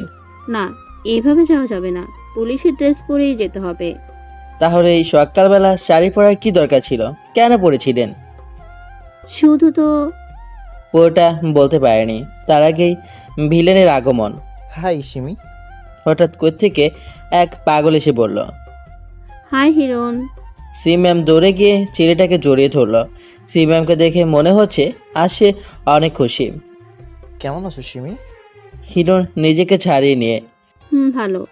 এতদিন পর মনে হলো এই সিমির কথা। তারপর তারা আরও কিছু কথা বলল। আমার কেন জানি অনেক কষ্ট হচ্ছিল তাদের এমন জড়িয়ে ধরা, তাদের কথা বলার ধরন, এসব আমার গায়ে এক একটা কাটার মতো লাগছিল। ওইদিকে সি ম্যামকে মনে হচ্ছিল সে আজ অনেক খুশি। কেন জানি আজ প্রিয় মানুষটিকে খুশি দেখেও অনেক কষ্ট হচ্ছে। কে এই ছেলে? হঠাৎ কোত্থেকে জুড়ে বসলো। হঠাৎ দেখলাম সি ম্যাম ছেলেটাকে নিয়ে আমার দিকে আসছিল। এসো তোমাদের পরিচয় করিয়ে দিই। হিমান্ত, এ হলো হিরণ, আমার কাজিন। আর হিরণ, এ হলো হিমান্ত, আমার বেস্ট ফ্রেন্ডের ছোট ভাই। হাই হিমান্ত। সি ম্যাম পরিচয় করে দিল। হাই। আমিও হাত বাড়িয়ে হাত মিলিয়ে নিলাম। হিমান্ত, তুমি এখন বাড়ি চলে যাও, কেমন? আর আপনি? আমি হিরণকে নিয়ে থানায় যাব। আচ্ছা, সেখান থেকে চলে আসছিলাম। আসার সময় ওদের মাঝে হওয়া কিছু কথা শুনতে পেলাম। কথাগুলো ছিল এমন। ও এত সকালে এখানে কি করছে? এমনি এসেছিল। শাড়িতে তোমাকে অনেক সুন্দর লাগছে। তাই? তো হঠাৎ শাড়ি কেন পরেছিলে? আমার জন্য বুঝি? আবার হ্যাঁ হ্যাঁ, তোমার জন্য। আর কিছু শুনতে পাইনি। বেরিয়ে গেলাম বাড়ি থেকে। ভালো লাগছে না কিছুই। খাতাটা হাতে নিয়ে চলে গেলাম কোচিংয়ে। কোচিং শেষ করে পাশের দোকান থেকে একটা সিগারেট আর একটা দিয়াশলাইয়ের প্যাকেট কিনে একটা পুকুর পাড়ে গিয়ে বসে রইলাম। এই জায়গাটায় আমি প্রায় সময় এসে বসে থাকি। পাশ দিয়েই একটা রাস্তা গিয়েছে, সেখান দিয়ে সব সময় গাড়ি চলাচল করে। সেখানে বসে সিগারেট খাচ্ছিলাম আর আকাশের ধোঁয়া ওড়াচ্ছিলাম। হঠাৎ একটা গাড়ির দিকে চোখ গেল। গাড়ির গ্লাসটা নামানো, ভিতরে হিরণ আর সিমি ম্যাম বসে হাসাহাসি করছে আর কথা বলছে। তার থেকেও বেশি অবাক হলাম সিমি ম্যামের গায়ে শাড়ি দেখে। উনি তো বলেছিলেন থানায় শাড়ি নিয়ে যাওয়া যাবে না, তাহলে এটা কি? ওই ছেলের সাথে কি করে শাড়ি পরে ঘুরে বেড়াচ্ছে? আমার বোঝার আর কিছুই বাকি নেই। যা বোঝার তা এতক্ষণে বোঝা হয়ে গেছে। ওদের সম্পর্ক শুধু কাজিনের মধ্যে নেই, অন্য কিছু আছে। একটা রিক্সা নিয়ে বাড়ি চলে এলাম। বাড়ির বাইরে এসে কলিং বেল চাপতেই আপু এসে দরজা খুলে দিল। কি ভাই, সারা রাত কই ছিলি? তোর বান্ধবীর কাছে। তা আমার বান্ধবীটা কেমন? টক ঝাল মিষ্টি, তাই না? ইস, পুরোটাই ঝাল, মিষ্টির কানাকড়িও নাই। শর্ত আপু, ভাল লাগছে না। ভালো লাগবে কি করে? সিমিকে তো বাসায় রেখেছিস। তা এখানে নিয়ে আসলি না কেন? আমার ছোট ভাইয়ের হবু বউটাকে একটু নতুন ভাবে দেখতাম। ধুর, দাঁড়া তোকে দেখাচ্ছি। আম্মু কোথায় তুমি? ঘরে ঢুকতে ঢুকতে আম্মুকে ডাক দিলাম। কি রে, এভাবে ষাঁড়ের মতো চিল্লাচ্ছিস কেন? কি আজব জায়গায় হান দিলাম মায়েরি। এখানে সারও চেঁচায়। মনে মনে বললাম, কি হলো, কথা বলছিস না কেন? চিল্লাচ্ছি কি আর সাদে? দেখো তোমার বুড়ি বলে কি। ও, এখন আমার মেয়ের দোষ হয়ে গেল, তাই না? আপনি মেয়ে নিয়ে ঘুরতে পারেন আর আমার মেয়ে বললেই দোষ? মাফ কর মা আমার, আর জীবনেও তোমার মেয়ের ব্যাপারে নালিশ করব না। বুঝতে পারছি আজ বাবা ঘরে নেই বলে কেউ আমার পক্ষে নেই। কে বলেছে আমি ঘরে নাই রে? বাবা বাইরে বেরিয়েই বলতে লাগলো। ও, মেয়ে বাসটা আসছে তাহলে। মাইরালা। ঘরটাকে ভালোভাবে চারদিকে দেখলাম। না, এটা তো দেখছি আমাদেরই বাড়ি। মাইরালা, এটা কোথায় এসে ঢুকলাম? নিজের বাপেও আমারে মেয়ে বাস কয়। এখানে দাঁড়িয়ে হাঁ করে কি দেখছিস? যা ঘরে গিয়ে ফ্রেশ হয়ে নে, বাকি সব পরে বলবো। আরো কিছু বলবি? তুই ঘরে যা তো। আপু ধাক্কা দিয়ে আমার ঘরে পাঠিয়ে দিল। ঘরে গিয়ে ফ্রেশ হয়ে নিলাম। কিছুক্ষণ বিছানায় শুয়ে থেকে ভাতে রাখলাম। বাড়িতে বাবা মা এসব কি বোঝে? তারা জানলো কি করে এসবই ভাবছিলাম। তখন লক্ষ্য করলাম আমার ঘরের দিকে কেউ আসছে। ভেতরে আসার পর দেখলাম আপুই আসছিল। কিরে, কি এত ভাবছিস? এসব কি আপু? বাবা মা এসব কি বলে? কি কি আবার যা বলার তাই বলেছে? এইসব বাড়িতে তুই বলেছিস তাই না? আমি কি এসব ইচ্ছে করে বলেছি নাকি? তো মা জিজ্ঞেস করেছিল যে সন্ধে হয়ে আসছে, তুই এখনো ফিরছিস না কেন? তারপর তুই কি বলেছিস? আমি বলেছি তুই তো শ্বশুর বাড়িতে আছিস, আজকে ফিরতে পারবি না। কি? আর মা এমনি এমনি মেনে নিল? মানবে না কেন? সিমিকে তো মা পছন্দ করতো, আর মার পছন্দই বাবার পছন্দ, তাই বাবাও মেনে নিল। বাহ, সবকিছু এত সহজেই ঠিক হয়ে গেল। হুম। আচ্ছা বাদ দে এসব, এখন বল সিমিকে কোন দিন ঘরে আনবি? দেখি, বেঁচে থাকলে আনবো একদিন। বেঁচে থাকলে আনবি মানে? তুই মরার কথা কেন বলছিস ভাই? আরে আপু, তুমি এত সিরিয়াস হচ্ছ কেন? আমি তো ফান করছিলাম। এইসব বিষয়ে মজা করতে নেই, তুই এখানে বসে থাক, আমি খাবার নিয়ে আসছি। ওকে, আসলে আপু আমাকে অনেক ভালোবাসে, তাই আমার কোনো ক্ষতি আপু সহ্য করতে পারে না। অন্য কোনো বোন হয়তো তার ভাইকে এত ভালোবাসবে না। কিছুক্ষণ বসে থাকার পর আপু খাবার নিয়ে আসলো। খেয়ে দিয়ে বিকেলবেলা একটু ঘুরতে বের হলাম। আর বিকেলবেলা একা একা রাস্তা দিয়ে হাঁটা আমার ছোটবেলার অভ্যাস। হাঁটছি আর ভাবছি সব কিছু এত সহজে কি করে হয়ে যেতে পারে। আমার মন বলছে খুব তাড়াতাড়ি আমার কিছু একটা ঘটবে, কিন্তু কি সেটা? সিএমএম আমার জীবন থেকে হারিয়ে যাবে, নাকি তার থেকেও বড় কিছু ঘটতে চলেছে আমার সাথে? কখন যে সন্দেহ এলো বুঝতেই পারিনি। সূর্যের দিকে তাকিয়ে দেখলাম সূর্য একটু একটু করে দেখা যাচ্ছে, তাই বাড়ি চলে আসলাম। রাতে কিছু না খেয়ে ঘুমিয়ে পড়লাম। সকালে ঘুম থেকে উঠে ফ্রেশ হয়ে নাস্তা করে নিলাম। বেরিয়ে পড়লাম কোচিংয়ের উদ্দেশ্যে। রিক্সা করে যাচ্ছিলাম। বাড়ি থেকে একটু দূরে যেতেই লক্ষ্য করলাম একটা ছোট ট্রাক ভর্তি কিছু জিনিস নিয়ে যাওয়া হচ্ছে আমাদের বাড়ির দিকে। কিন্তু এগুলো আমাদের দিয়ে গিয়ে কি করবে? হয়তো অন্য কোথাও যাবে। হঠাৎ করে রিক্সাওয়ালা মামা রিক্সা দাঁড় করিয়ে ফেললো। কি হলো মামা, রিক্সা দাঁড় করালেন কেন? সামনের গাড়িটার দিকে তাকালাম। এই গাড়িটাকে কোথায় যেন আমি দেখেছি, ঠিক মনে পড়ছে না। দেখতে পেলাম গাড়ি থেকে একটা লোক বেরিয়ে এলো। আরে, হেঁটে দেখছি সিএমএম এর কাজিন হিরণ। এখন মনে পড়ছে এই গাড়িটা আমি কোথায় দেখেছি। এটাকে তো আমি গতকাল সিএমএম এর বাড়ির সামনে দেখেছিলাম, কিন্তু এই মালটা হঠাৎ আমার রাস্তা আটকালো কেন? High mister Himu. কিছু বলছি না, শুধু তার ভাবটা দেখছি। কি হলো, কথা বলছো না যে? ওহো, কথা বলতে হবে। আচ্ছা ভাইয়া, আপনার হঠাৎ এভাবে ভিলেন স্টাইলে হেঁটে নেওয়ার কারণটা কি আমি জানতে পারি? চুপ কর। ভেবেছিলাম ভালোভাবে কথা বলে সব কিছু মিটে নিব, কিন্তু তুই তার কোনো রাস্তা রাখিসনি।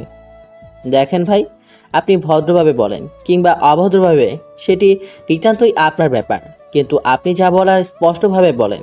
কি মিটিয়ে নেওয়ার কথা বলছেন? তুই সিমিকে ভুলে যা, তার সাথে দেখা করা কিংবা কথা বলার কোনো চেষ্টা করিস না। ও, আপনি তাহলে আমাদের ভালোবাসায় ভিলেনের অভিনয় করছেন? তোদের ভালোবাসা মানে? সিমি তোকে কোনোদিনও ভালোবাসেনি, আর বাসবেও না। এই কথাটা তো সিমি বলবে, আপনি বলার কে? আমি সিমির হবু বর, সামনের সপ্তাহে আমাদের বিয়ে। কোনো কথা বলতে পারছি না। বিয়ে কথাটা শুনে যেন সারা শরীর কেঁপে উঠল। তাই বলছি সিমির থেকে দূরে থাক। মামা চলেন তো, রিক্সাওয়ালাকে উদ্দেশ্য করে বললাম। তারপর রিক্সাওয়ালা মামা হিরণকে কাটিয়ে চলে গেল। মামাকে বললাম থানার সামনে নামিয়ে দিতে, আমাকে একটু সিএমএম এর সাথে কথা বলতে হবে। থানায় নেমে গিয়ে রিক্সায় ভাড়া দিয়ে চলে গেলাম থানায়। সোজা সিএমএম এর টেবিলের সামনে গিয়ে চেয়ারটাতে বসে পড়লাম। হাই হিমু, কি খবর তোমার? এই তো ম্যাম, ভালো। আপনি কেমন আছেন? ভালো। তা আজকে এত সকাল সকাল কি মনে করে এখানে? আপনি এত তাড়াতাড়ি এতটা কি করে পাল্টে গেলেন ম্যাম? ওই না তো। ম্যাম, আমি আপনাকে বিয়ে করতে চাই। আমার কথা শুনে সিএমএম মুচকি হাসলেন। কি হলো, হাসছেন যে? হেমান্ত, তুমি কি পাগল হয়ে গেছো? আগামী সপ্তাহে হিরণ আর আমার বিয়ে। কি, আপনি এই বিয়েতে রাজি?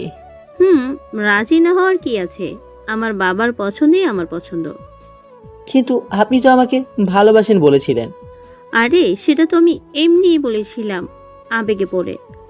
ম্যাম, আপনি কি সিরিয়াস? কেন, তোমার কি ফান মনে হচ্ছে? ছি, আমি ভাবতেও পারছি না ম্যাম। আমি এত নিজ কাউকে ভালোবেসেছি, এখন আমার ভালোবাসার প্রতি আমার ঘৃণা হচ্ছে। চুপ করে আছে, তবে ওনার মুখ দেখে এটা স্পষ্ট বোঝা যাচ্ছে যে সিএমএম অনেক খুশি। ভালো থাকবেন। থানা থেকে বেরিয়ে রাস্তা দিয়ে হাঁটছিলাম আর সিমির অদ্ভুত ভালোবাসার কথাগুলো ভাবছিলাম। হঠাৎ ফোনটা বেজে উঠল। ফোনের স্ক্রিনে তাকিয়ে দেখলাম আপুর ফোন। রিসিভ করলাম। আপু, বল। কোথায় তুই? সকাল থেকে তোকে খুঁজে পাচ্ছি না। কোচিং এসেছিলাম। তা বলে যাবি তো, তুই যেখানেই আসিস তাড়াতাড়ি বাসায় আয়। এখন না, পরে আসবো। তোর কণ্ঠ এমন লাগছে কেন? কিছু না, এমনি। বল কি হয়েছে? হিরোর নামের একটি ছেলের সাথে সিএমএমের বিয়ে ঠিক হয়ে গেছে। তাতে কি হয়েছে? যার যোগ্যতা আছে সেই তো সিমিকে বিয়ে করবে। তোর তো কোনো যোগ্যতাই নেই। তুই এই কথা বলছিস আপু? কি হয়েছে তোর? সত্যি বলতে কিছু হতে হয় নাকি? তুই এসব বাদ দিয়ে তাড়াতাড়ি বাসায় আয়। আপুর কথা শুনে আমি অনেক অবাক হলাম। ভালো থাকিস আপু বলেই ফোনটা কেটে দিলাম। পাশে একটা পুকুর দেখতে পেলাম, ফোনটা পুকুরে ছুঁড়ে মারলাম। আজ নিজেকে অনেক বড় অসহায় মনে হচ্ছে। সিএমএমকে এভাবে হারাতে হবে ভাবতেও পারিনি। যেখানে আপু নিজের বোন হয়ে আমাকে এত কিছু বলল, সেখানে সিএমএম তো কোনো আবেগী রাজকর না। এসব ভাবছিলাম আর রাস্তা দিয়ে হাঁটছিলাম। কখন থেকে একটা গাড়ির সামনে থেকে হর্ন বাজিয়ে আসছিল শুনতেই পাইনি। অতঃপর গাড়ির নিচে পড়লাম।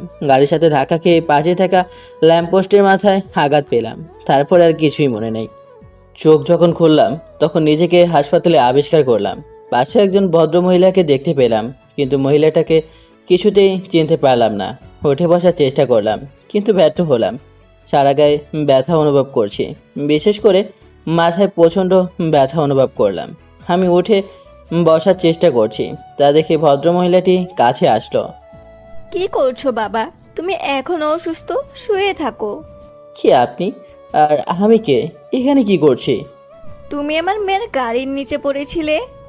তুমি কি কিছুই মনে করতে পারছো না? না, আমি কিছু মনে করতে পারছি না। কে আমি? কি আমার পরিচয়? মাথায় প্রচন্ড আঘাতের ফলে ওনার স্মৃতিশক্তি চলে গেছে। আপনি ওনাকে একটু বিশ্রাম দিন। আজ অনেকদিন পর সবেমাত্র ওনার জ্ঞান ফিরেছে, একটু বিশ্রাম করতে দিন। একজন ডাক্তার বলে উঠল। কতদিন পর আমার জ্ঞান ফিরেছে? আজ 20 দিন হলো। ও, ওকে বাবা, তুমি বিশ্রাম নাও, আমি ওনার সাথে কথা বলে আসি। ডাক্তারকে দেখিয়ে মহিলাটি বলল, জি আচ্ছা। তারপর ডাক্তার আর মহিলা চলে গেল। আমি শুয়ে শুয়ে ভাবতে লাগলাম, কি আমি? নাম কি আমার? আমি কি একা? আমার কি কেউ আছে? থাকলে আমি এতদিন ধরে পড়ে আছি, কেউ আমার খোঁজও নিল না কেন? এসব ভাবতে গিয়ে মাথায় আবার ব্যথা শুরু করে দিয়েছে। এভাবে কখন যে ঘুমিয়ে পড়লাম মনেই নেই। চোখ মেলে দেখলাম একটা মেয়ে আমার পাশে বসে আছে। মেয়েটাকে যেন আমি আগেও কোথাও দেখেছি, কিন্তু কিছুতেই মনে পড়ছে না। এখন কেমন আছেন? ভালো। নাম কি আপনার? জানি না, আপনি কে? আপনি আমার গাড়ির নিচেই পড়েছিলেন। ও হুম আচ্ছা, আপনার কি কিছু মনে পড়ছে না? না। ওকে, সমস্যা নেই। আমি হিমি, আপনি? মেয়েটি আমার দিকে এক হাত বাড়িয়ে, আমি কিছু না বলে মুচকি হাসি দিলাম। মেয়েটার কাণ্ড দেখে আমার অনেক হাসি পাচ্ছে। ও সরি, আপনি তো আপনার নাম জানেন না। আপনার হাসিটা কিন্তু অনেক সুন্দর। আপনারটাও। আচ্ছা, আমি আপনাকে একটা নাম দিই। মেয়েটা হাসি মুখে বলল, তাই না করতে পারলাম না। কিন্তু কি নাম দেওয়া যায়? আচ্ছা, আমার একটা পছন্দের নাম আছে, ওইটাই রাখবো। আপনার যা ইচ্ছে। আচ্ছা, অভি রাখলে কেমন হয়? ভালোই তো। আপনার পছন্দ হয়েছে? হুম কি একটু একটু কথা বলছেন? যা জিজ্ঞেস করি শুধু তারই রিপ্লাই দিচ্ছেন। আপনার কিছু জিজ্ঞেস করার নেই? হুম তাহলে জিজ্ঞেস করেন, কি জিজ্ঞেস করবেন? আমার পরিচয়। উফ, থাকেন আপনি আপনার পরিচয় নেই। বুঝতে পারছি না হিমি হঠাৎ তো রেগে চলে গেল কেন, আল্লাহ জানে। কিছুক্ষণ এভাবেই শুয়ে রইলাম। হিমি যতক্ষণ ছিল ততক্ষণ ভালোই লাগছিল, যদিও মেয়েটি বেশি কথা বলে। কিছুক্ষণ এভাবে শুয়ে থাকার পর দেখলাম সেই ভদ্রমহিলাটি কেবিনে আসলো, সাথে হিমিও আসলো। এই যে মিস্টার অভি, আপনি এখন আমাদের সাথে বাড়ি যাচ্ছেন। অভি, এটা আবার কে? এ হলো অভি, আমি নাম দিয়েছি। তুই পারিসও বটে। এই যে মিস্টার, উঠে বসুন। হিমি আমাকে উদ্দেশ্য করে বলল, কিন্তু আমি কার বাড়ি যাব? কেন? আমাদের বাড়ি। কিন্তু আমাকে আর বলতে না দিয়ে। কোনো কিন্তু না, উঠে বসো। তারপর একটা ডক্টর এসে আমাকে তুলে দাঁড় করালো, ধরে ধরে বাইরে একটি গাড়িতে নিয়ে বসালো। আমাকে ড্রাইভিং সিটের পাশের সিটটাতে বসানো হলো। আন্টি বসলো পিছনের সিটে এবং হিমি বসলো আমার পাশের ড্রাইভিং সিটে। তার মানে হিমি গাড়ি ড্রাইভ করবে। হিমি ড্রাইভ করছিল। অভি, তোমার সামনে বসতে সমস্যা হলে তুমি পিছনের সিটে এসে বসতে পারো। না মা, ওর কোনো সমস্যা হবে না, আমি আছি তো। আমাকে কিছু বলতে না দিয়ে হিমি বলে দিল, আমি আর গাড়িতে কোনো কথা বললাম না। গাড়ি গিয়ে থামলো এক বিশাল বাড়ির সামনে। একে একে গাড়ি থেকে সবাই নামলাম। হিমি আমাকে ধরে ধরে একটা ঘরে বিছানায় নিয়ে বসিয়ে দিল। আজ থেকে এখানেই তুমি থাকবে, কোনো অসুবিধা হলে আমাকে বলবে, ঠিক আছে? হিমি হঠাৎ তুমি করে কেন বলছে বুঝতে পারছি না। আচ্ছা, আমরা তো সমবয়সী, আমরা কি বন্ধু হতে পারি না? হুম আচ্ছা, তুমি এখানে বসো, আমি তোমার জন্য খাবার নিয়ে আসছি। হুম খালি হুম, আর একটা কথাও বলতে পারে না। আমি কিছুক্ষণ বসে থেকে শুয়ে পড়লাম। কিছুক্ষণ পর হিমি খাবার নিয়ে এলো। আমি সেগুলো থেকে কিছু খাবার খেয়ে নিলাম। তারপর হিমি আমাকে কিছু ওষুধ খাইয়ে দিয়ে চলে গেল। আমি শুয়ে শুয়ে ভাবতে লাগলাম, হিমি মেয়েটা সত্যি খুব ভালো। অল্পতেই মানুষকে আপন করে নেয়, আমারও অনেক কেয়ার করে। ও যদি পাশে থাকে তাহলে ভুলেই যায় যে আমার একটা অতীত আছে। কিন্তু কি সেই অতীত? আমি কে? এখানেই বা কী করে এলাম? আমার কি কোনো আত্মীয় স্বজন আছে? তাহলে তারা কেন আমাকে খুঁজছে না? এসব ভাবতে ভাবতে আমার মাথাটাই ঝিমঝিম করছে। কখন যে ঘুমিয়ে পড়লাম মনেই নেই। 6 মাস পর। এই 6 মাসে অনেক কিছু পাল্টে গেছে। হিমি আর আমার মাঝেকার বন্ধুত্বটা অনেক ঘনিষ্ঠ হয়ে গেছে। আমারটা না হয় বাদই দিলাম, হিমি আমাকে এক মুহূর্তের জন্য আড়াল করতে চায় না। হিমির পরিচয়টা দিয়ে দেই। হিমি হলো পরিবারের একমাত্র মেয়ে। হিমির আপন বলতে একমাত্র মা ছাড়া আর কেউ নেই। হিমি এখন ইন্টার 2য় বর্ষে লেখাপড়া করছে। পরিচয় পর্ব শেষ। এখন আমার কথায় আসা যাক। বাড়িতে সারাদিন শুয়ে কাটাতে হয়। এখন আমার স্মৃতিগুলো আমাকে আরও বেশি তাড়া করে বেড়ায়, কিন্তু কিছুতেই মনে করতে পারছি না কে আমি। এসব ভাবতে ভাবতে কখন যে ঘুমিয়ে পড়লাম মনেই নেই। রাস্তা দিয়ে একা হাঁটছিলাম। এই হিমু, কেউ একজন পেছন থেকে ডাক দিল। পেছনে তাকিয়ে দেখলাম হিমি আমাকে ডাকছে।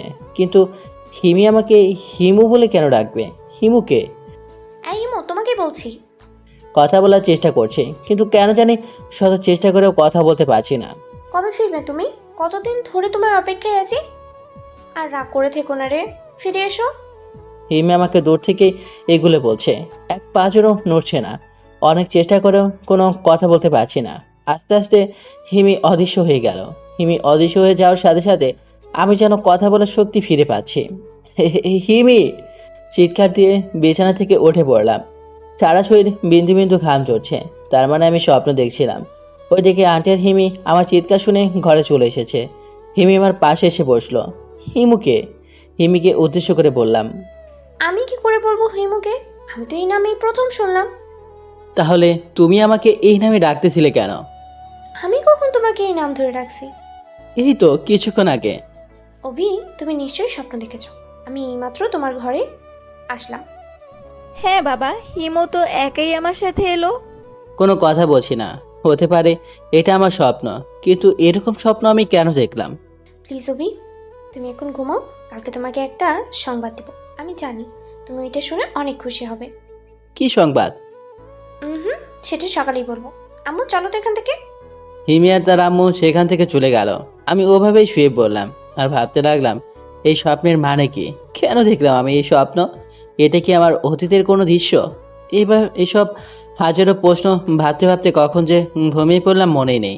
সকালবেলা হিমি ডাকে ঘুম ভাঙলো। ঘড়িতে তাকিয়ে দেখলাম 9টা বাজে। উঠে ফ্রেশ হয়ে খাবার টেবিলে গেলাম। হিমিকে দেখে আবারও ক্রাশ খাইলাম। মানে হিমির প্রতি আমি সব সময় ক্রাশিত। খাবার টেবিলে এসে দেখলাম হিমি রেডি হয়ে টেবিলে বসে আছে। সাধারণত হিমি যখন কোথাও ঘুরতে যায় তখনই এভাবে তৈরি হয়, কিন্তু আজ কোথায় যাবে? খাওয়া শেষে, হিমি তুমি না বলেছিলে একটা সুসংবাদ দিবে? কি সেটা? বলবো। আর বেশি কথা বলিস না, বলে ফেল। আমি পুলিশে জয়েন করেছি। কি? এটা তো দারুণ খুশি সংবাদ। এই না, মিষ্টি খাও। হিমি টেবিলে থাকা মিষ্টির প্যাকেট থেকে একটা মিষ্টি আমার মুখের সামনে ধরে। আমি সেটা তার হাত থেকে খেয়ে নিলাম। মিষ্টি তো এমনিতেই মিষ্টি, তার মাঝে সেটা যদি ক্রাশের হাতে খাওয়া যায় তাহলে তো আর কোনো কথাই নাই। আন্টিও রান্না করে চলে গেল। কিন্তু তুমি এখন কোথায় যাচ্ছ? কেন? থানায়। তাহলে এই পোশাকে কেন? পুলিশের ড্রেস কোথায়? আমি অবাক হয়ে জিজ্ঞাসা করলাম। কারণ পুলিশের ড্রেস পরলে তুমি ঠিক থাকতে পারবে না, তাই। হিমি আমার কানের কাছে এসে ফিসফিস করে বলছিল, মানে কি? জবাবে কিছুই বলো না, শুধু একটা চোখ টিপ মারলো। আর তা দেখে আমার পরাণ যায় যায়।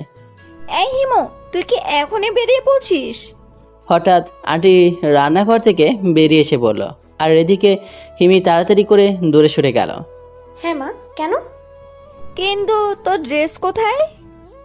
ব্যাগ থানা গিয়ে চেঞ্জ করে নেব। আর হ্যাঁ, অভিকেও সাথে নিয়ে যাস। বেচারা বাড়িতে একা একা আর কতদিন বসে থাকবে? কিছুদিন তোর সাথে ঘুরে আসুক। তুমি ঠিক বলেছ, আমি এটাই ভেবেছিলাম। অভি, তুমি তৈরি হয়ে এসো, আমি এখানেই অপেক্ষা করছি। কিছুদিন মানে কতদিন? সপ্তাহখানেক। না হিমি, আমার ভালো লাগছে না, আমি বরং অন্য একদিন যাব। কোনো অজুহাত শুনবো না, তুমি এক্ষুনি রেডি হয়ে আসো বাস। অনেক চেষ্টার পরেও হিমির জেদের সাথে হার মানতে হলো। অবশেষে তৈরি হয়ে নিতে হলো। আন্টির কাছ থেকে বিদায় নিয়ে হিমির সাথে বেরিয়ে এলাম। হিমি আর আমি একটা গাড়ি করে যাচ্ছিলাম। হিমিকে দেখলাম অনেকটা খুশি খুশি লাগছে। হঠাৎ এত খুশি কেন জানতে পারি? আজ প্রথম তোমার সাথে লং ড্রাইভে যাচ্ছি তো, তাই। ও, এখানে এত খুশি হওয়ার কি আছে? তুমি বুঝবা না। আচ্ছা, আমরা এখন কোথায় যাচ্ছি? কলেজে। কেন? আমাদের তো এখন থানা যাওয়ার কথা, তাই না? কিন্তু কলেজ ফ্রেন্ডদের কাছ থেকে বিদায় নিতে হবে না? আচ্ছা, সবার কাছ থেকেই তো বিদায় নিচ্ছ, তুমি কোন থানায় জয়েন করছো সেটা তো বলছো না। সেটা গেলেই দেখতে পারবে। তারপর আর কিছুক্ষণ গিয়েই হিমি গাড়িটাকে দাঁড় করে ফেললো। চারদিক থেকে লক্ষ্য করে বুঝতে পারলাম যে এটা হিমিদের কলেজ। আমি কিছু বলার আগেই হিমি বলতে লাগলো, চুপচাপ এখানে বসে থাকো, আমি আসার আগ পর্যন্ত এখান থেকে কোথাও যাবে না, ঠিক আছে? কিন্তু তুমি কোথায় যাচ্ছ? ফ্রেন্ডসদের সাথে দেখা করে আসার জন্য। তাহলে আমিও আসি। লুচু কথাকার, খুব শখ মেয়ে দেখার, তাই না? আমার খুব ইচ্ছে একটা সত্যিকারের সুন্দরী মেয়ে দেখবো। জ্ঞান ফেরার পর থেকে শুধু একটা ময়দার সুন্দরী দেখতে দেখতে আর ভালো লাগে না। হিমিকে রাগানোর জন্যই বললাম, চুপচাপ বসে থাকো, আর একটা কথা বললে তালা লাগিয়ে দিয়ে চলে যাব। চুপ করে বসে আছি।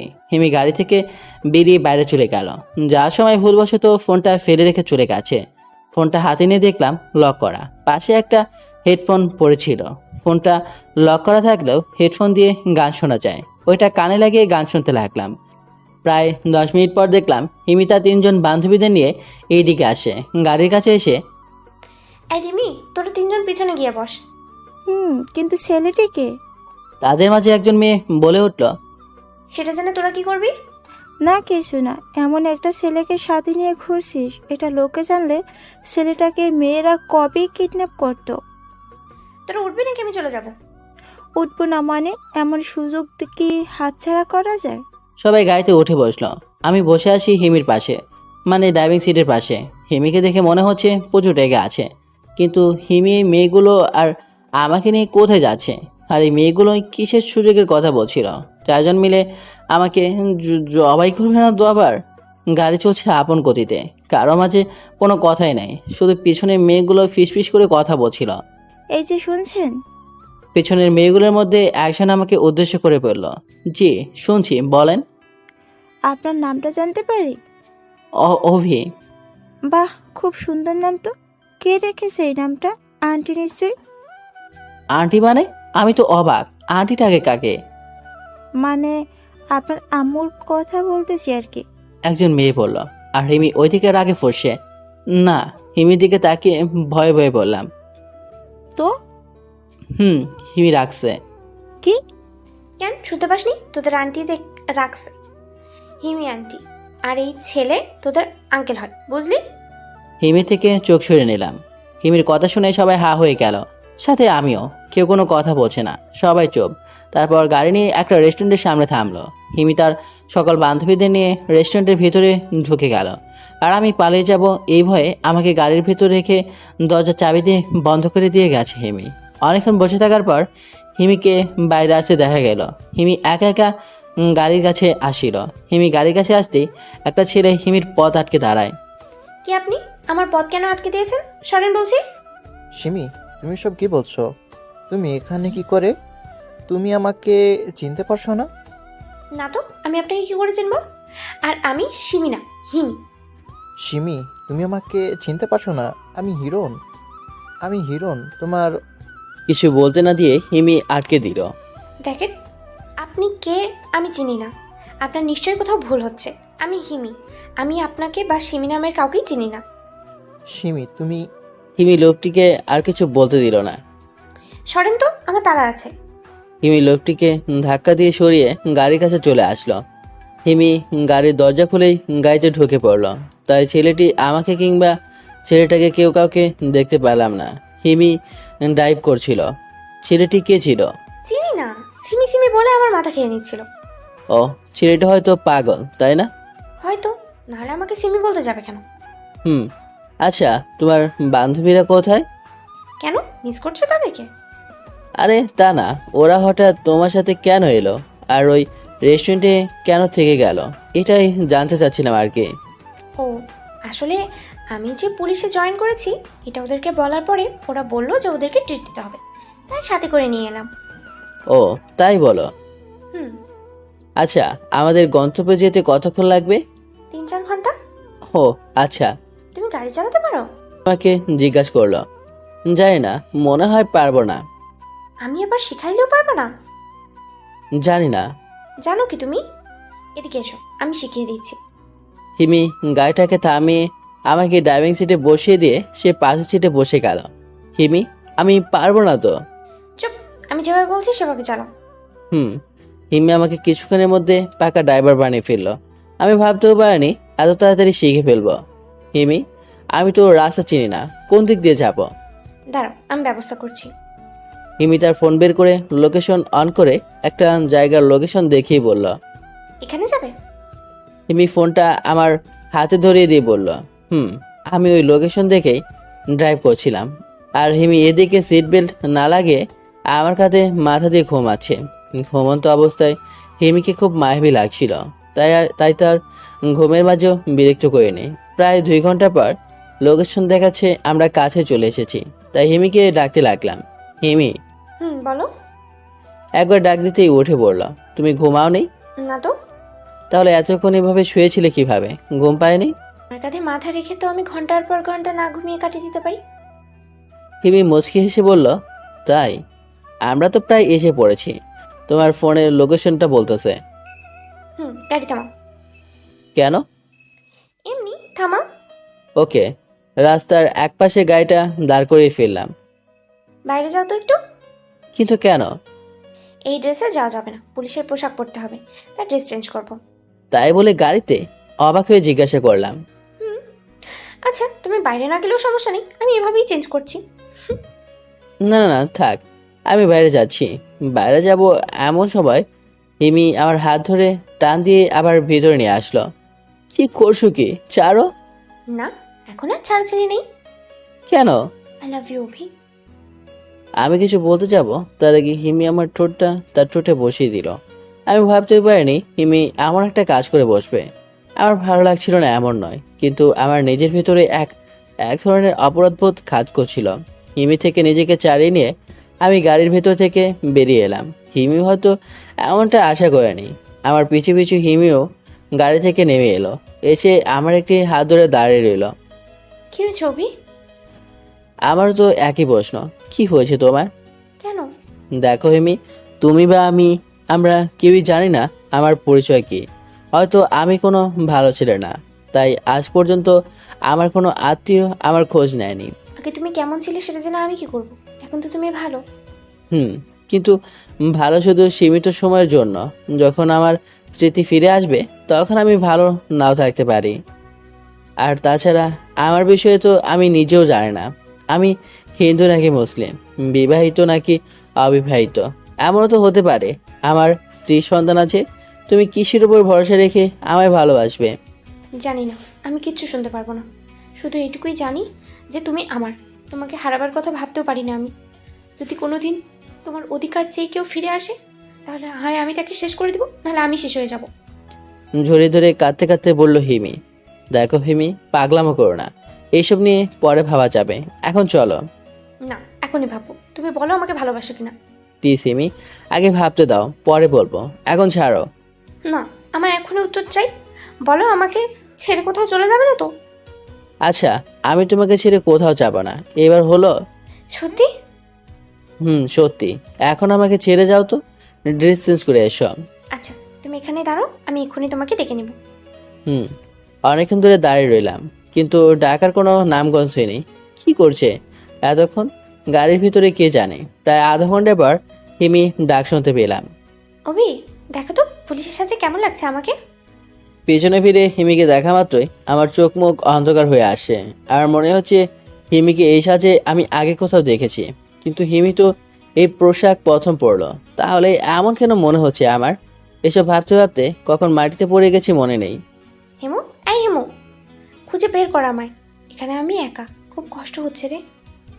আমি এখানে একা, খুব কষ্ট হচ্ছে আমার। বুঝতে পারছি না আমি মুখ দিয়ে কথা কেন বলতে পারছি না, হাঁটতে তো পারছি না। হেমো, আমাকে বাঁচিয়ে নাও, আমি তোমার হয়ে বাঁচতে চাই। হিমি এক হাত আমার দিকে বাড়িয়ে, কিন্তু আমি তো কোনো কথাই বলতে পারছি না। এমনকি আমি এই জায়গা থেকে নড়তেও পারছি না যে হিমির হাতটুকু গিয়ে ধরবো। অন্যদিকে একটা ট্রাক হিমির দিকে আসছে। হিমি ওই দিকে না তাকিয়ে আমার দিকে হাত বাড়িয়ে দাঁড়িয়ে আছে। আমি শত চেষ্টা করেও হিমিকে সরে যেতে বলতে পারছি না, এমনকি হাত দিয়ে ইশারা পর্যন্ত করতে পারছি না। অন্যদিকে ট্রাকটা হিমির কাছে চলে এসেছে। হিমিকে ট্রাকটা ধাক্কা দিয়ে ছিটকে ফেলে দিয়েছে। হিমি, হিমি, বুঝতেই পারছি না যে আমি এতক্ষণ হাসপাতালে বিছানায় শুয়েছিলাম। সারা শরীরে বিন্দু বিন্দু ঘাম ঝরছে। আশেপাশে কাউকে দেখতে পাচ্ছি না। আমি কি সত্যি স্বপ্ন দেখছিলাম? হিমি ঠিক আছে তো? না, আমাকে হিমির কাছে যেতেই হবে। কিন্তু হিমি কোথায়? কেবিনে কেউ নেই। আমি কেবিন থেকে বেরিয়ে হিমিকে খুঁজতে লাগলাম। খুঁজতে খুঁজতে আইসিইউতে পেরিয়ে গেলাম, কিন্তু হিমির দেখা পেলাম না। হঠাৎ মনে হলো আমি আইসিইউতে হিমিকে দেখলাম। আবার ভালো করে দেখার জন্য যে পেছনে যাব, তখনই অভি, তুমি এখানে কি করছো? তুমি তো অসুস্থ। না মানে এমনি। আচ্ছা আন্টি, হিমি কোথায়? তুমি তাকে দেখে অজ্ঞান হয়ে গিয়েছিলে, তাই সে তোমার সামনে আসতে চাইছে না। হিমি এখন কোথায়? ও বাহিরে দাঁড়িয়ে আছে, তুমি যাও, আমি তোমার ছুটি নিয়ে আসি। আচ্ছা। তারপর আর পেছনে না গিয়ে চলে গেলাম বাইরে। দেখলাম হিমি গাড়িতে হেলান দিয়ে দাঁড়িয়ে আছে। অন্যদিকে তাকিয়ে ছিল বলে আমাকে দেখতে পায়নি। এখনও সেই পুলিশের ড্রেস পরে আছে। আমি পেছন থেকে গিয়ে তার কাঁধে হাত দিলাম। হিমি হিমি চমকে গিয়ে আমার দিকে তাকালো। আমিও চোখে স্পষ্ট পানি দেখতে পেলাম। এ কি, তোমার চোখে পানি কেন? হিমির চোখে পানি মুছতে মুছতে বললাম। কিছু না বলে আমাকে জড়িয়ে ধরে আছে আর কেঁদে যাচ্ছে। এই হিমি, কি হয়েছে তোমার? আমার কিচ্ছু হয়নি, তোমার কি হয়েছে সেটা বলো। আমাকে পুলিশের ড্রেসে তুমি দেখতে কেন পারো না? হিমি এখনো জোরে ধরে কেঁদেই যাচ্ছে। আসলে আমি নিজে জানি না মাঝে মাঝে আমার কি হয়। আমার বারবার মনে হচ্ছে আমি তোমাকে আগেও এই পোশাকে দেখেছি, কিন্তু কোথায় যে দেখেছি সেটাই মনে করতে পারছি না। কিন্তু এটা কি করে সম্ভব? আমি তো আজ প্রথম পুলিশের ড্রেস পরলাম। তাহলে তুমি আমাকে আগে কি করে দেখে থাকবে? আমি জানি না, কিছু মনে করতে পারছি না। আমি এক পা পিছিয়ে বললাম। অভি, আমার খুব ভয় করছে।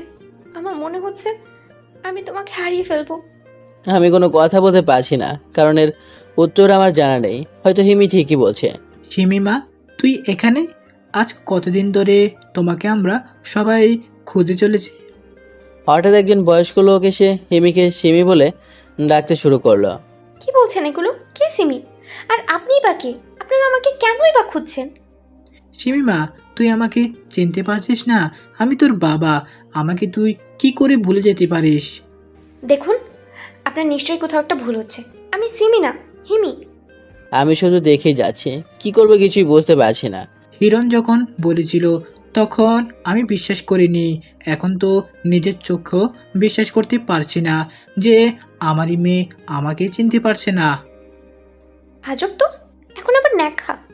হিমিকে আর বলতে দিলাম না। হিমি, এই কান্না নেকা নয়। নিশ্চয়ই লোকটি কোনো মেয়ে হারিয়েছে, তাই তোমাকে হিমি থেকে সিমি বলছে। লোকটির প্রতি মায়া হলো, তাই বললাম। কি আপনি? পেছন থেকে আন্টি বলে উঠল, তাই লোকটিও পেছনে ফিরল। তুমি? রিহিতা, তুমি? লোকটিও আন্টিকে দেখে বলে উঠল। হিমু, গাড়িতে উঠো। আন্টি বলেই গাড়িতে উঠে বসলো। রিহিতা, প্লিজ একটু শোনো। লোকটি গাড়ির কাছে যেতে চাইলো। হিমি লোকটির পথ আটকে দাঁড়ায়। দেখেন, অভদ্রতার একটা সীমা আছে। আমার আম্মুকে নাম ধরে ডাকার সাহস আপনি কোথায় পেলেন? হিমু, বললাম না অভিকে নিয়ে চলে আসতে। আন্টি হিমিকে রাগ দেখিয়ে বলল। হিমি আর কিছু না বলে আমাকে নিয়ে গাড়িতে উঠে বসলো। লোকটিও আর কিছু বলল না। হয়তো হিমির কথায় লোকটি অনেক আঘাত পেয়েছে। হিমি গাড়ি ড্রাইভ করছিল। আমি একটা জিনিস কিছুতেই বুঝতে পারছি না, এখানে হচ্ছেটা কি? হিমিকে সিমি উপাধি দেওয়া, আমাকে বারবার একই স্বপ্নে হিমু উপাধি দেওয়া, কিন্তু আসলে কি এই হিমু আর সিমি? ওদের সাথে কি আমার আর হিমির কোনো সম্পর্ক আছে? আমার না হয় স্মৃতি হারিয়েছে, কিন্তু হিমি তো ঠিকই আছে। তাহলে ও কেন এসবে কিছু বুঝতে পারছে না? এসব হাজারো প্রশ্ন খুঁজতে খুঁজতে প্রায় 2 ঘন্টা পর হিমিদের বাসায় গিয়ে পৌঁছালাম। হিমি যে থানায় আক্রিক হয়েছিল তার পাশে গিয়ে অজ্ঞান হয়েছিলাম বলে পাশে একটা হাসপাতালে আমাকে ভর্তি করা হয়, তাই ফিরতে 2 ঘন্টা লেগেছে। বাড়িতে আসার পরও দেখলাম আন্টির মন খারাপ। কি ওই লোকটি? আন্টিকে নাম ধরে ডাকছিল কেন লোকটি? তারা কি একে অপরকে চেনে? হিমিকেও দেখলাম চিন্তিত। হয়তো হিমিও আমার মতোই এসব ভাবছে। আমরা যে যার ঘরে চলে গেলাম। একটু পর কলিং বেলের আওয়াজ শুনলাম। কেউ এসেছে হয়তো। কে এসেছে এটা দেখার জন্য আমি আর সিমি গেলাম। গিয়ে দেখলাম আমাদের আগে আন্টি দরজা খুলে দিয়েছে। আরে এ তো সে লোকটা। দাঁড়াও, আগে দেখি কি হয়। সিমি লোকটির কাছে যেতে চেয়েছিল, আমার কথায় দাঁড়িয়ে যায়। কেন এসেছো এখানে? সিমির খোঁজে। সিমি কোথায়? সিমি? দেখ রিহিতা, আমাদের মাঝে যা হয়েছে তার জন্য আমি ক্ষমা চাচ্ছি। আন্টি কোনো কথা বোঝে না, শুধু নিজের দিকে তাকিয়ে আছে। তুমি যেদিন সিমি আমাকে পুরো কথাটা শুনতে না দিয়েই বলতে লাগলো। অভি, তুমি একটু ভিতরে যাবে? আমরা একটু দূরে থাকায় হিমির কথা শুধু আমি ছাড়া আর কেউ শুনতে পায়নি। কেন? প্লিজ অভি। হিমি আমাকে মিনিত সুরে বলল। আচ্ছা। আমি সেখান থেকে চলে এলাম। আমি ঘরে এসে মনে মনে ভাবতে লাগলাম, হিমি আমাকে কথাগুলো শুনতে দিল না কেন? হিমি এমন কিছু বুঝতে পেরেছে যা আমি বুঝতে পারিনি। যা আমি বুঝতে পারলে হিমির কোনো ক্ষতি হয়ে যেত। তাই আমি পুরোটা বুঝে ওঠার আগেই হিমি আমাকে সেখান থেকে তাড়িয়ে দিয়েছে। এসব ভাবতে ভাবতে অনেকের সময় পেরিয়ে গেল। কিছুক্ষণ পর হিমি আমার ঘরে এলো। দেখে বুঝতে পারছি হিমির মন খারাপ, কিন্তু কেন এটা বুঝতে পারছি না। কি হলো হিমি? তোমার মুখ এমন দেখাচ্ছে কেন? কি হয়েছে একবার বলো। হিমি আমার দিকে একবার তাকালো। অভি, আমার একটা কথা রাখবে? বলো কি কথা? ওই লোকটা কি এমন কথা বললো যে তোমার মন খারাপ? ওইটা লোক নয়, আমার জন্মদাতা বাবা। কি? তাহলে তোমার নাম কি বলো? হিমি নাকি সিমি? নিশ্চয়ই সিমি। আর তাই তোমার বাবা তখন তোমাকে সিমি বলে ডেকেছিল। না, আমি হিমি। আর উনি যে আমার বাবা সেটা আমি এইমাত্র জানতে পারলাম। তাহলে তোমার বাবা তোমাকে সিমি বলে ডাকছিল কেন? কি এই সিমি? ওর ব্যাপারে তোমাকে আমি পরে সব বলবো। এখন আমার কথাটা একটু শোনো প্লিজ। বলো। আমার খুব ভয় করছে, তোমাকে হারিয়ে ফেলার ভয়। আমি তোমাকে বিয়ে করতে চাই। হিমি একদমই কথাগুলো বলে ফেললো। হিমি? হিমি কি বলছো? ভেবে বলছো তো? আমার এখন আমার অতীতের কিছুই মনে নেই। এই অবস্থায় তুমি আমাকে বিয়ে করার কথা বলছো কি করে? তুমি আমাকে ভালোবাসো না? দেখো, আমাকে কিছু বলতে না দিয়েই হ্যাঁ নাকি না? হ্যাঁ, কিন্তু আমি এখন বিয়ে করতে পারবো না। প্লিজ হিমি, বোঝার চেষ্টা করো। আমি কিচ্ছু বুঝতে চাই না। আমি তোমাকে আজ এক্ষুনি কাজী অফিসে নিয়ে গিয়ে বিয়ে করব। চলো। হিমি আমার হাত ধরে টানতে টানতে বাইরে নিয়ে যেতে লাগলো। হিমি প্লিজ ছাড়ো, এমন করো না। কিন্তু কে শুনে কার কথা? হিমি আমাকে টানতে টানতে বাইরে নিয়ে যাচ্ছে। আমি ইচ্ছা করলে নিজেকে ছাড়িয়ে নিতে পারি, কিন্তু হিমি তখন কি থেকে কি করে বসবে সে নিজেও জানে না। আঙ্কেল আন্টি যে কোথায় আছেন কে জানে। ওনারা থাকলে হয়তো হিমিকে একটু বোঝাতে পারতেন। এদিকে হিমি আমাকে জোর করে গাড়িতে তুলে দিল। তারপর সে নিজেও গাড়িতে উঠে বসলো। এদিকে বিকেল হয়ে আসে। হিমির এরকম আচরণ আমি কখনো আশা করিনি। একবার মাথা ঠান্ডা করে ভেবে দেখো প্লিজ। আমি কিচ্ছু ভাবতে পারবো না। আমার তো একজন আরেকজনকে ভালোবাসি, তাই না? তাহলে তুমি বিয়ে করতে চাইছো না কেন? হিমি গাড়ি ড্রাইভ করছিল। হ্যাঁ, আমি তোমাকে ভালোবাসি, কিন্তু ভালোবাসি স্মৃতিহীন অবস্থায়। তাতে কি, তুমি এভাবেই থাকবে সারা জীবন। উফ, তোমাকে আমি বোঝাতে পারছি না কেন। হিমি আর কিছু না বলে গাড়িটা থামিয়ে ফেললো। আমি ভাবলাম হিমি হয়তো একটু হলেও বুঝতে পেরেছে। চারদিকে তাকিয়ে আমি বোঝার চেষ্টা করছিলাম যে আমরা কোথায় আছি। চারদিকটা লক্ষ্য করে আমি অবাক হয়ে গেলাম। আরে, এটাই তো সেই রেস্টুরেন্ট যেখানে সেদিন হিমি তার বান্ধবীদের রেখে গিয়েছিল। কিন্তু আজ এখানে কেন এসেছে হিমি? তুমি এখানেই থাকো, আমি 2 মিনিটের ভিতরে আসছি। আরে আরে, কোথায় যাচ্ছ? আমি এখানে একা একা থাকবো না, সন্ধে হয়ে আসছে। আমিও যাবো তোমার সাথে। বললাম না এখানে বসে থাকো, চুপচাপ বসে থাকো, আমি এক্ষুনি আসছি। হিমি আর কিছু না বলে গাড়ি থেকে নেমে গিয়ে দরজাগুলো চাবি দিয়ে আটকে দেয়। কি জেদি মেয়ে রে বাবা! এই মেয়েকে বিয়ে করবো কিভাবে? হিমি সেখান থেকে চলে গেল। কি করতে রেস্টুরেন্টে ঢুকলো আল্লাহ ভালো জানেন। অনেকক্ষণ ধরে গাড়িতে একা একা বসে আছি। সন্ধ্যা হয়ে গেছে, চারপাশটা একটু একটু দেখা যাচ্ছে, ভয় করছে প্রচুর। হঠাৎ দেখলাম রেস্টুরেন্ট থেকে হিমি বেরিয়ে আসে। হিমিকে দেখে মনের মাঝে অনেকটা সাহস সঞ্চয় হলো, কিন্তু এ কি, হিমিটা একটা মধ্যবয়স্ক লোকের সাথে অন্যদিকে চলে যাচ্ছে। কোথায় যাচ্ছে হিমি? আর ওই লোকটাই বা কে? ইনি তো হিমির বাবা নন। হিমি, হিমি। গাড়ির ভেতর থেকে ডাক দিলাম, কিন্তু হিমি শোনার কোনো নামগন্ধই নেই। হিমি, এদিকে শোনো। আবার ডাক দিলাম, কিন্তু হিমি আমার ডাক শুনতে পায়নি। হিমি ওই লোকটার সাথে একটা গাড়িতে উঠে বসলো। আমি যে গিয়ে হিমিকে আটকাবো সেই উপায়ও নেই। এখন আমার ভয় আরো দ্বিগুণ বেড়ে গেল। হিমি আমার ডাক শুনতে পেল না কেন? গাড়ির ভেতর মাথা নিচু করে বসে আছি। রেস্টুরেন্টের মানুষের আসা যাওয়া আছে ঠিকই, কিন্তু হিমি রেস্টুরেন্টের এক সাইডে গাড়ি পার করেছে বিদায় এদিকে মানুষ তেমন আসে না। হঠাৎ দরজা খুলে আমার পাশে কেউ একজন বসতো মনে হলো। তোমার 2 মিনিট এত তাড়াতাড়ি শেষ হয়ে গেল? আই এম সরি সোনা, আসলে হয়েছে কি, ভিতরে ম্যানেজারের সাথে একটু ঝামেলা হয়েছিল, তাই একটু দেরি হয়ে গেল। হিমিকে দেখে এখন অন্যরকম লাগছে। এখন সে স্বাভাবিক আছে। কি নিয়ে ঝামেলা হয়েছিল? আর বলো না, ম্যানেজারের বাচ্চা বলছিল যে আমি নাকি আজকে সারা বিকেলে এই রেস্টুরেন্টেই ছিলাম। ও, ওই হালা ম্যানেজার মনে হয় সন্ধ্যাবেলা গাঞ্জা খাইছে। এটা হতে পারে। আচ্ছা, ওইটা বাদ দাও। কিছুক্ষণ আগে তুমি একটা মধ্যবয়স্ক লোকের সাথে কোথায় গিয়েছিলে? আমি বলা মাত্রই হিমি একবার আমার দিকে তাকাইলো। এই, গাঞ্জা তুমি কয় গ্লাস খাইছো? মানে? হিমির কথায় ভেবা চেয়ে খেয়ে গেলাম। এই যে বলছো আমি কোথায় গিয়েছিলাম, ভিতরে ম্যানেজারও তো একই কথাই বললো, কিন্তু আমি তো এইমাত্র রেস্টুরেন্ট থেকে বেরিয়ে এলাম। কিন্তু আমি তো স্পষ্ট দেখলাম।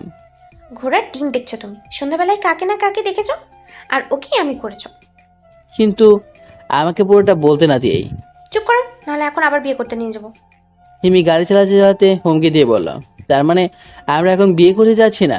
খুশি হয়ে আনন্দের সাথে জিজ্ঞাসা করলাম, পাগল, এই রাতের বেলায় কাজী অফিসে যাব তোমাকে বিয়ে করতে?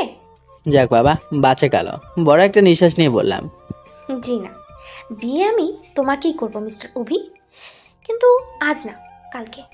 তাহলে এখন করলে না কেন? হঠাৎ করে মত পরিবর্তন করার কারণটা কি জানতে পারি? বারে, এখন আমরা বিয়ে করে বাড়ি ফিরতে ফিরতে অনেক রাত হয়ে যাবে না? তাহলে আমরা বাসর করবো কখন? আবার সেই বিলেনের মতো হাসি দিয়ে, কি কি বাসর? তার মানে তোমার আর আমার বাসর হবে? তো বিয়ে করে কি জামাই বউ বসে বসে লুডো খেলবো? হিমি হঠাৎ করে গাড়িটা দাঁড় করে ফেলল। কি হলো? গাড়ি দাঁড় করলে কেন? আরে তো ভয় পাচ্ছ কেন? এখন কিছু করবো না তো।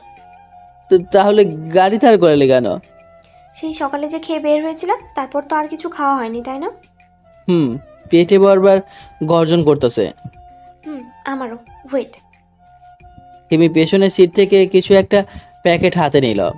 কি এটা? এই যে বললাম না যে পেটে গর্জন করতেছে, এইটাই পারে তোমার পেটের গর্জন কমাতে। এই খাবার তুমি কখন আনলে? আমি যখন গাড়িতে এসে বসেছিলাম তখন। তুমি তো ভয়ে মাথা নিচু করেছিলে, তাই দেখতেও পাও নাই। ও, হ্যাঁ করো। হিমি তার মুখ দিয়ে আমার মুখের সামনে খাবার ধরে। আমি খেতে পারবো তো? হ্যাঁ, সেটা আমিও জানি। চুপচাপ হাঁ করো, নাহলে কিন্তু কি? জোর করে খাবো। হাঁ করে বলছি। তুই করে বলছে, প্লাস জোর করে মুখে খাবার তুলে দিচ্ছে। ওকে ওকে, হাঁ করছি। অতএব হাঁ করে নিলাম।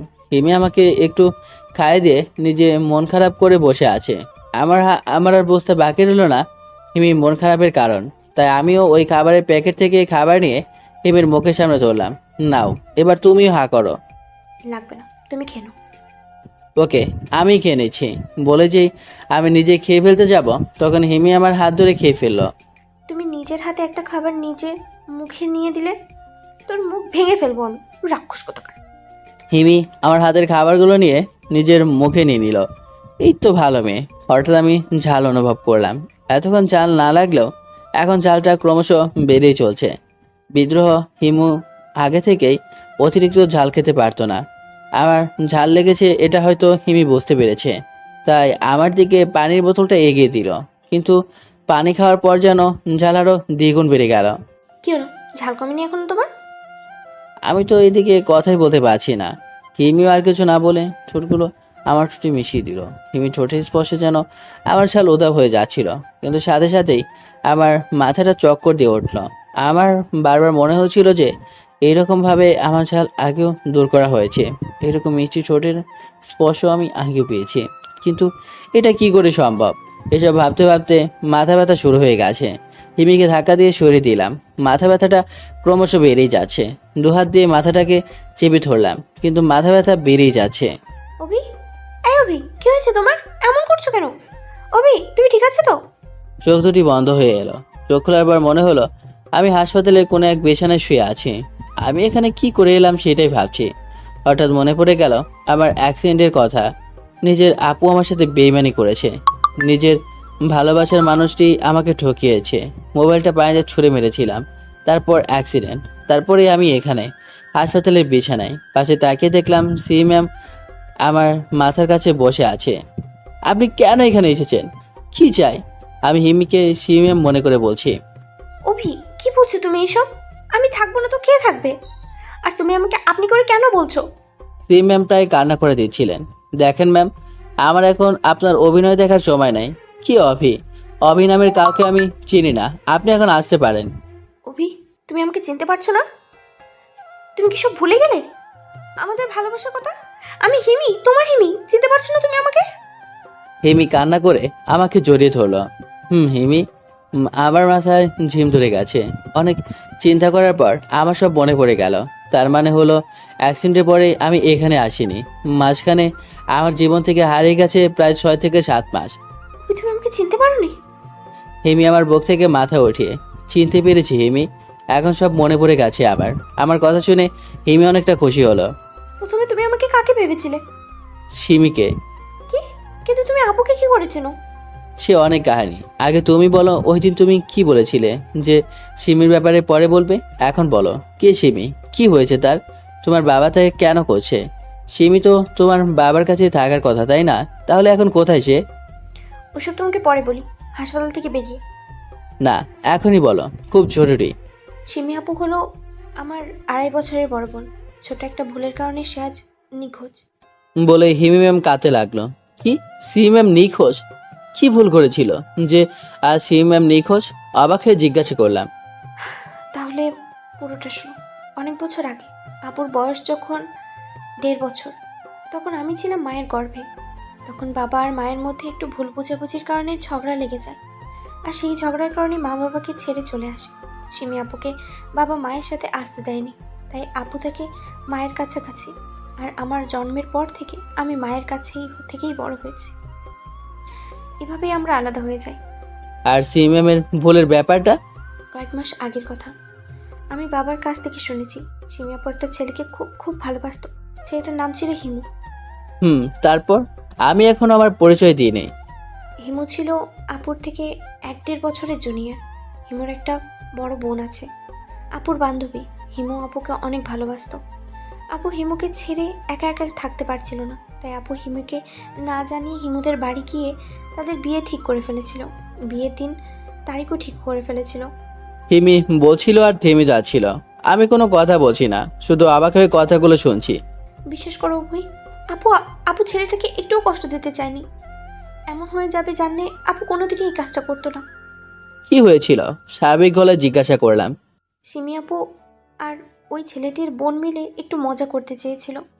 হিমুর বোন রাজি ছিল না, তার ভাই কষ্ট পাবে এই জন্য। কিন্তু সিমি আপু তার বোনকে রাজি করিয়ে নিয়েছিল। কেমন মজা ছিল এটা? হিমু জানতো না যে ওই দিন ওদের বিয়ে ছিল।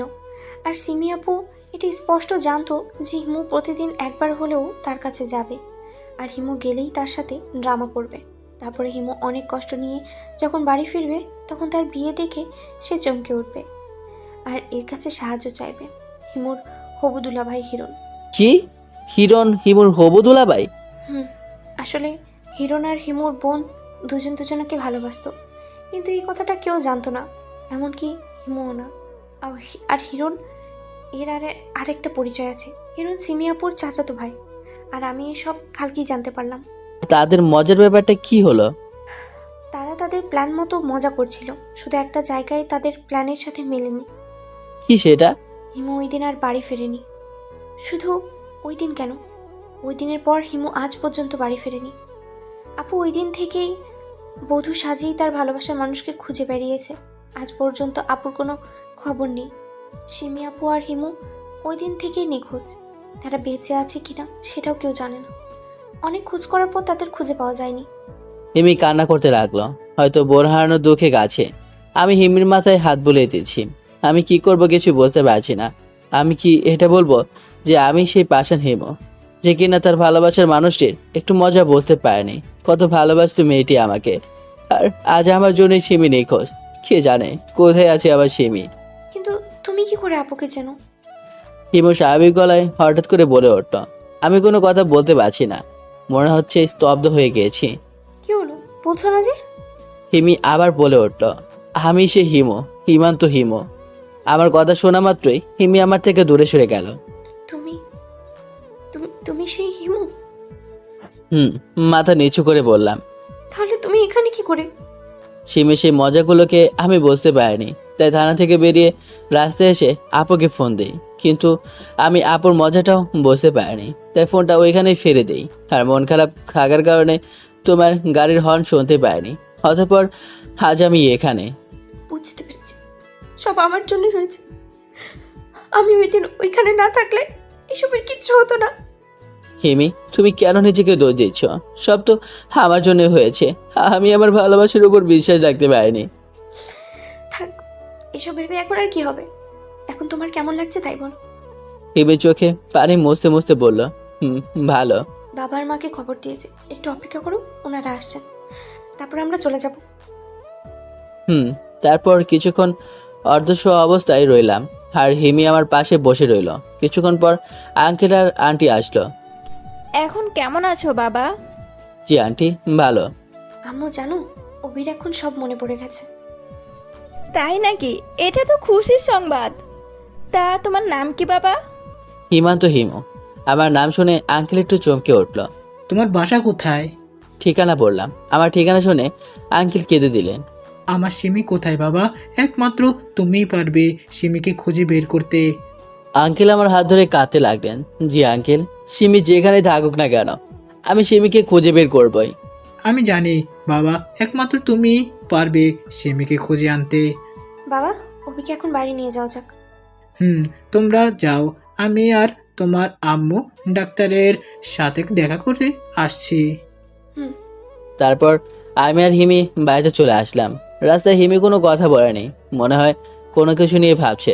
বাড়ি গিয়ে ফ্রেশ হয়ে শুয়ে পড়লাম আর ভাবতে লাগলাম কোথায় পাওয়া যাবে সিমিকে। অনেকক্ষণ ভাবার পর একটা কথা মনে পড়ে গেল। কিছুক্ষণ আগে যখন আমি রেস্টুরেন্টের সামনে গাড়িতে বসেছিলাম, তখন হিমিকে দেখেছিলাম একটা মধ্যবয়স্ক লোকের সাথে একটা গাড়িতে উঠতে।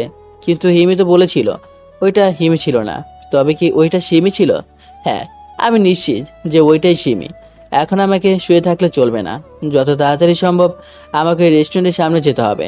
তাই শুয়ে না থেকে চলে গেলাম হিমির ঘরের সামনে। হিমিকে ডাকতে হিমি বেরিয়ে এলো। কি হলো অভি? হিমি আমাকে এখনো অবিনামী ডাকে। এত রাতে ডাকছো কেন? আর তোমাকে এত নার্ভাস লাগছে কেন? আমাদের এক্ষুনি ওই রেস্টুরেন্টের সামনে যেতে হবে। এত রাতে ওইখানে গিয়ে কি করব? ওইটা তোমাকে যেতে যেতে বলবো। আগে তুমি বলো, ওই রেস্টুরেন্টে কি রাতও খোলা থাকে? 24 ঘন্টাই খোলা থাকে। তাহলে চলো। তারপর হিমি ঘরে গিয়ে চাবিটা নিয়ে আসলো আর আমি বাইরে দাঁড়িয়ে রইলাম। কিছুক্ষণ পর হিমি চাবি নিয়ে বাইরে আসলো। আমি হিমির কাছ থেকে চাবিটা নিয়ে ড্রাইভিং সিটে বসে হিমিকে সাথে বসিয়ে ড্রাইভ করতে লাগলাম। অভি, আমরা এত রাতে ওখানে কেন যাচ্ছি? হিমিকে আমি সব বুঝিয়ে বললাম। তাহলে তাড়াতাড়ি চলো, ওই রেস্টুরেন্ট থেকে আমরা কিছু একটা তথ্য পেতে পারি। আমরা কিছুক্ষণের মধ্যে চলে এলাম রেস্টুরেন্টের সামনে, যেখান থেকে সিমি গাড়িতে উঠেছিল। সেখানে দাঁড়িয়ে আছি হিমি আর আমি, কিন্তু আশেপাশে তেমন কাউকে দেখতে পেলাম না। হঠাৎ দারোয়ানের দিকে চোখ গেল। দারোয়ান তো এখানে সারাক্ষণই থাকে, তাহলে ওনার কাছে জিজ্ঞাসা করি।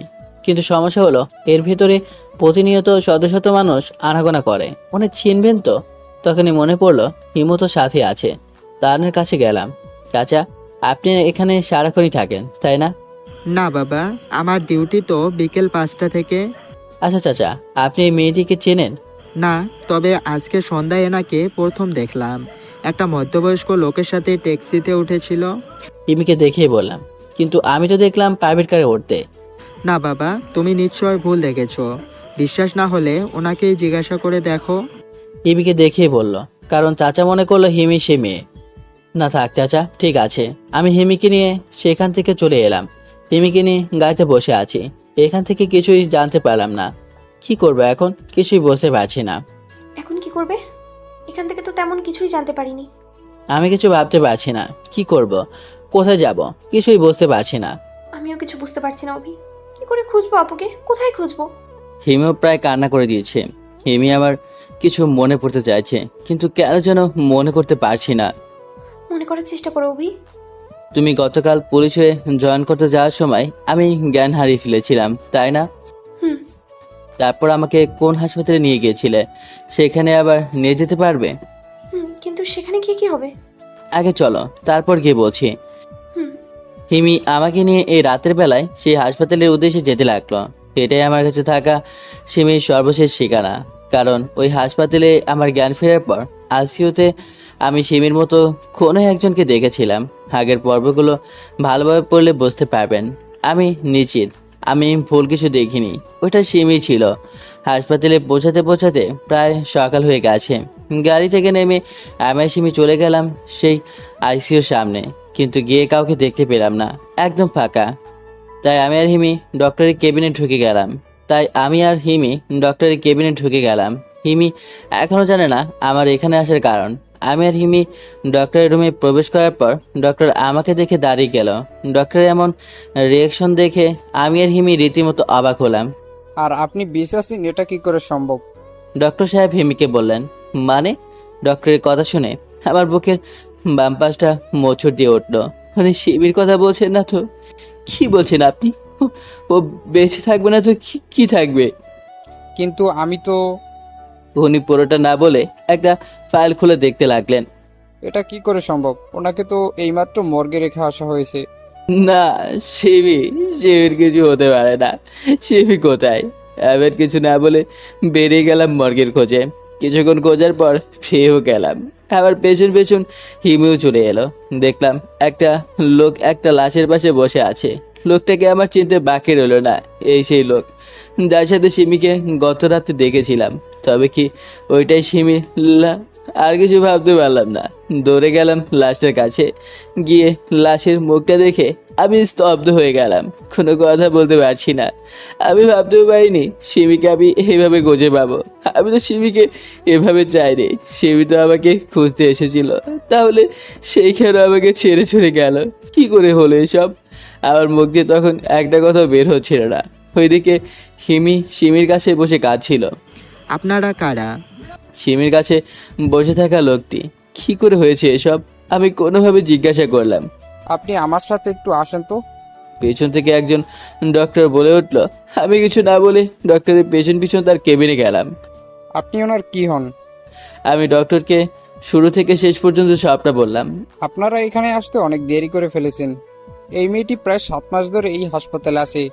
ওইখানে ওই লাশের পাশে যে লোকটি বসে আছে উনি আসলে আমাদের এখানের ডক্টর রাশেদ। আমি চুপ করে আছি। আজ থেকে 7 মাস আগে ডক্টর রাশেদ গ্রামের বাড়ি থেকে ফেরার সময় এই মেয়েটিকে বধূসাজ অবস্থায় অজ্ঞান হয়ে পড়ে থাকতে দেখে। ডক্টর রাশেদ মেয়ে হারানো এক পিতা হয়ে মেয়েটিকে ওখানে ফেলে আসতে পারেনি। উনি মেয়েটিকে এনে নিজের হাসপাতালে ভর্তি করান। মেয়েটির জ্ঞান ফিরেছে ঠিকই, কিন্তু সব পরীক্ষা নিরীক্ষা করা জানা যায় মেয়েটি ব্রেন টিউমার হয়েছে। তাই মেয়েটিকে এখানে রেখেই চিকিৎসা করান। কিন্তু আমরা সবাই জানতাম যে মেয়েটি বাঁচবে না। তবুও রাশেদ সাহেব হাল ছাড়েননি। বিভিন্ন জায়গায় ডাক্তার দেখিয়েছেন। তেমনি গতকালও তিনি মেয়েটি নিয়ে অন্য একটি বড় হাসপাতালে নিয়ে যেতে চেয়েছিল, কিন্তু রাস্তায়। উনি আর কিছু বললেন না। আমি কিছু না বলে সেখান থেকে উঠে আবার মর্গে গেলাম। খুব কষ্ট হচ্ছে শিবির জন্য, যার জন্য সে বাঁচতে চেয়েছিল। মৃত্যুর আগে একটিবারের জন্য তাকে দেখতে পেল না। 1 বছর পর পুকুর পাড়ে বসে আছি। এখনো সিমিকে ভুলতে পারিনি। এখনো সিমির স্মৃতিগুলো খুব মনে পড়ে। আজ হিমির সাথে আমার বিয়ে। ইচ্ছে না থাকা সত্ত্বেও বাড়ির সবার জোরাজুরিতে হিমিকে বিয়ে করতে রাজি হয়েছি। সিমির বাবা মাও এটাই চান যে হিমির সাথে আমার বিয়েটা হোক। অবশেষে বিয়েটা হয়ে গেল। বাজার করে সামনে দাঁড়িয়ে আছি। নিজের ঘর থাকা সত্ত্বেও ভেতরে যেতে পারছি না। আপু এসে ঘরে ঢুকিয়ে দিয়ে দরজা বাইরে থেকে লাগিয়ে দিয়ে চলে গেল। হিমি বিছানা থেকে উঠে এসে পা ধরে সালাম করে আবার বিছানায় গিয়ে উঠে বসলো। আমিও গিয়ে বিছানায় বসে রইলাম। আমার মুখ থেকে কিছু কথা শোনার আশায় এখনো কিছু বলছে না। পুরনো স্মৃতি মনে করে কি হবে অভি? চলো না আমরা নতুন করে জীবন শুরু করি। চুপ করে রইলাম। অভি, তুমি তো বলেছিলে আমাকে ভালোবাসো, তাহলে এখন কেন আমাকে কষ্ট দিচ্ছ? দেখো, একদিন আমি অপর মতো ওইভাবে হিমিকে আর কিছু বলতে না দিয়ে তার মুখ বন্ধ করে দিলাম আমার ঠোঁট দিয়ে। হারানোর কষ্ট আমি পরের বার আর পেতে চাই না, এমনকি এভাবে কাউকে হারানোর কথা ভাবতেও চাই না। প্রায় 1 মিনিট পর হিমি নিজেকে ছাড়িয়ে নিল, সাথে একটা মিষ্টি হাসি দিয়ে জড়িয়ে ধরলো। I love you Himu. কি? হিমু? হিমির মুখে হিমু নাম শুনে চমকে উঠলাম। এটা কি হিমি নাকি সিমির আত্মা? তো কেমন লাগলো গল্পটা সবাই একটু কমেন্ট করে জানাবেন। আর এই গল্প থেকে মূলত একটা বিষয় আপনারা বুঝতে পারছেন যে মানে ছোট্ট একটা মজা মানুষের জীবনের মানে অনেক কিছু ঘটায় দিতে পারে। তাই আমরা এমন কোনো মজা করব না যার কারণে আমাদের লাইফ থেকে অনেক বড় কিছু একটা হারিয়ে যাক। তো সবাই বি কেয়ারফুল থাকবেন। আর প্রতিনিয়ত আমার গল্প দেখার ও শোনার জন্য আমার চ্যানেলটা সাবস্ক্রাইব করবেন এবং পাশে থাকা বেল আইকনটি বাজিয়ে দেবেন এবং সব সময় কমেন্ট করে পাশে থাকবেন। তো গুড বাই, টাটা, আল্লাহ হাফেজ।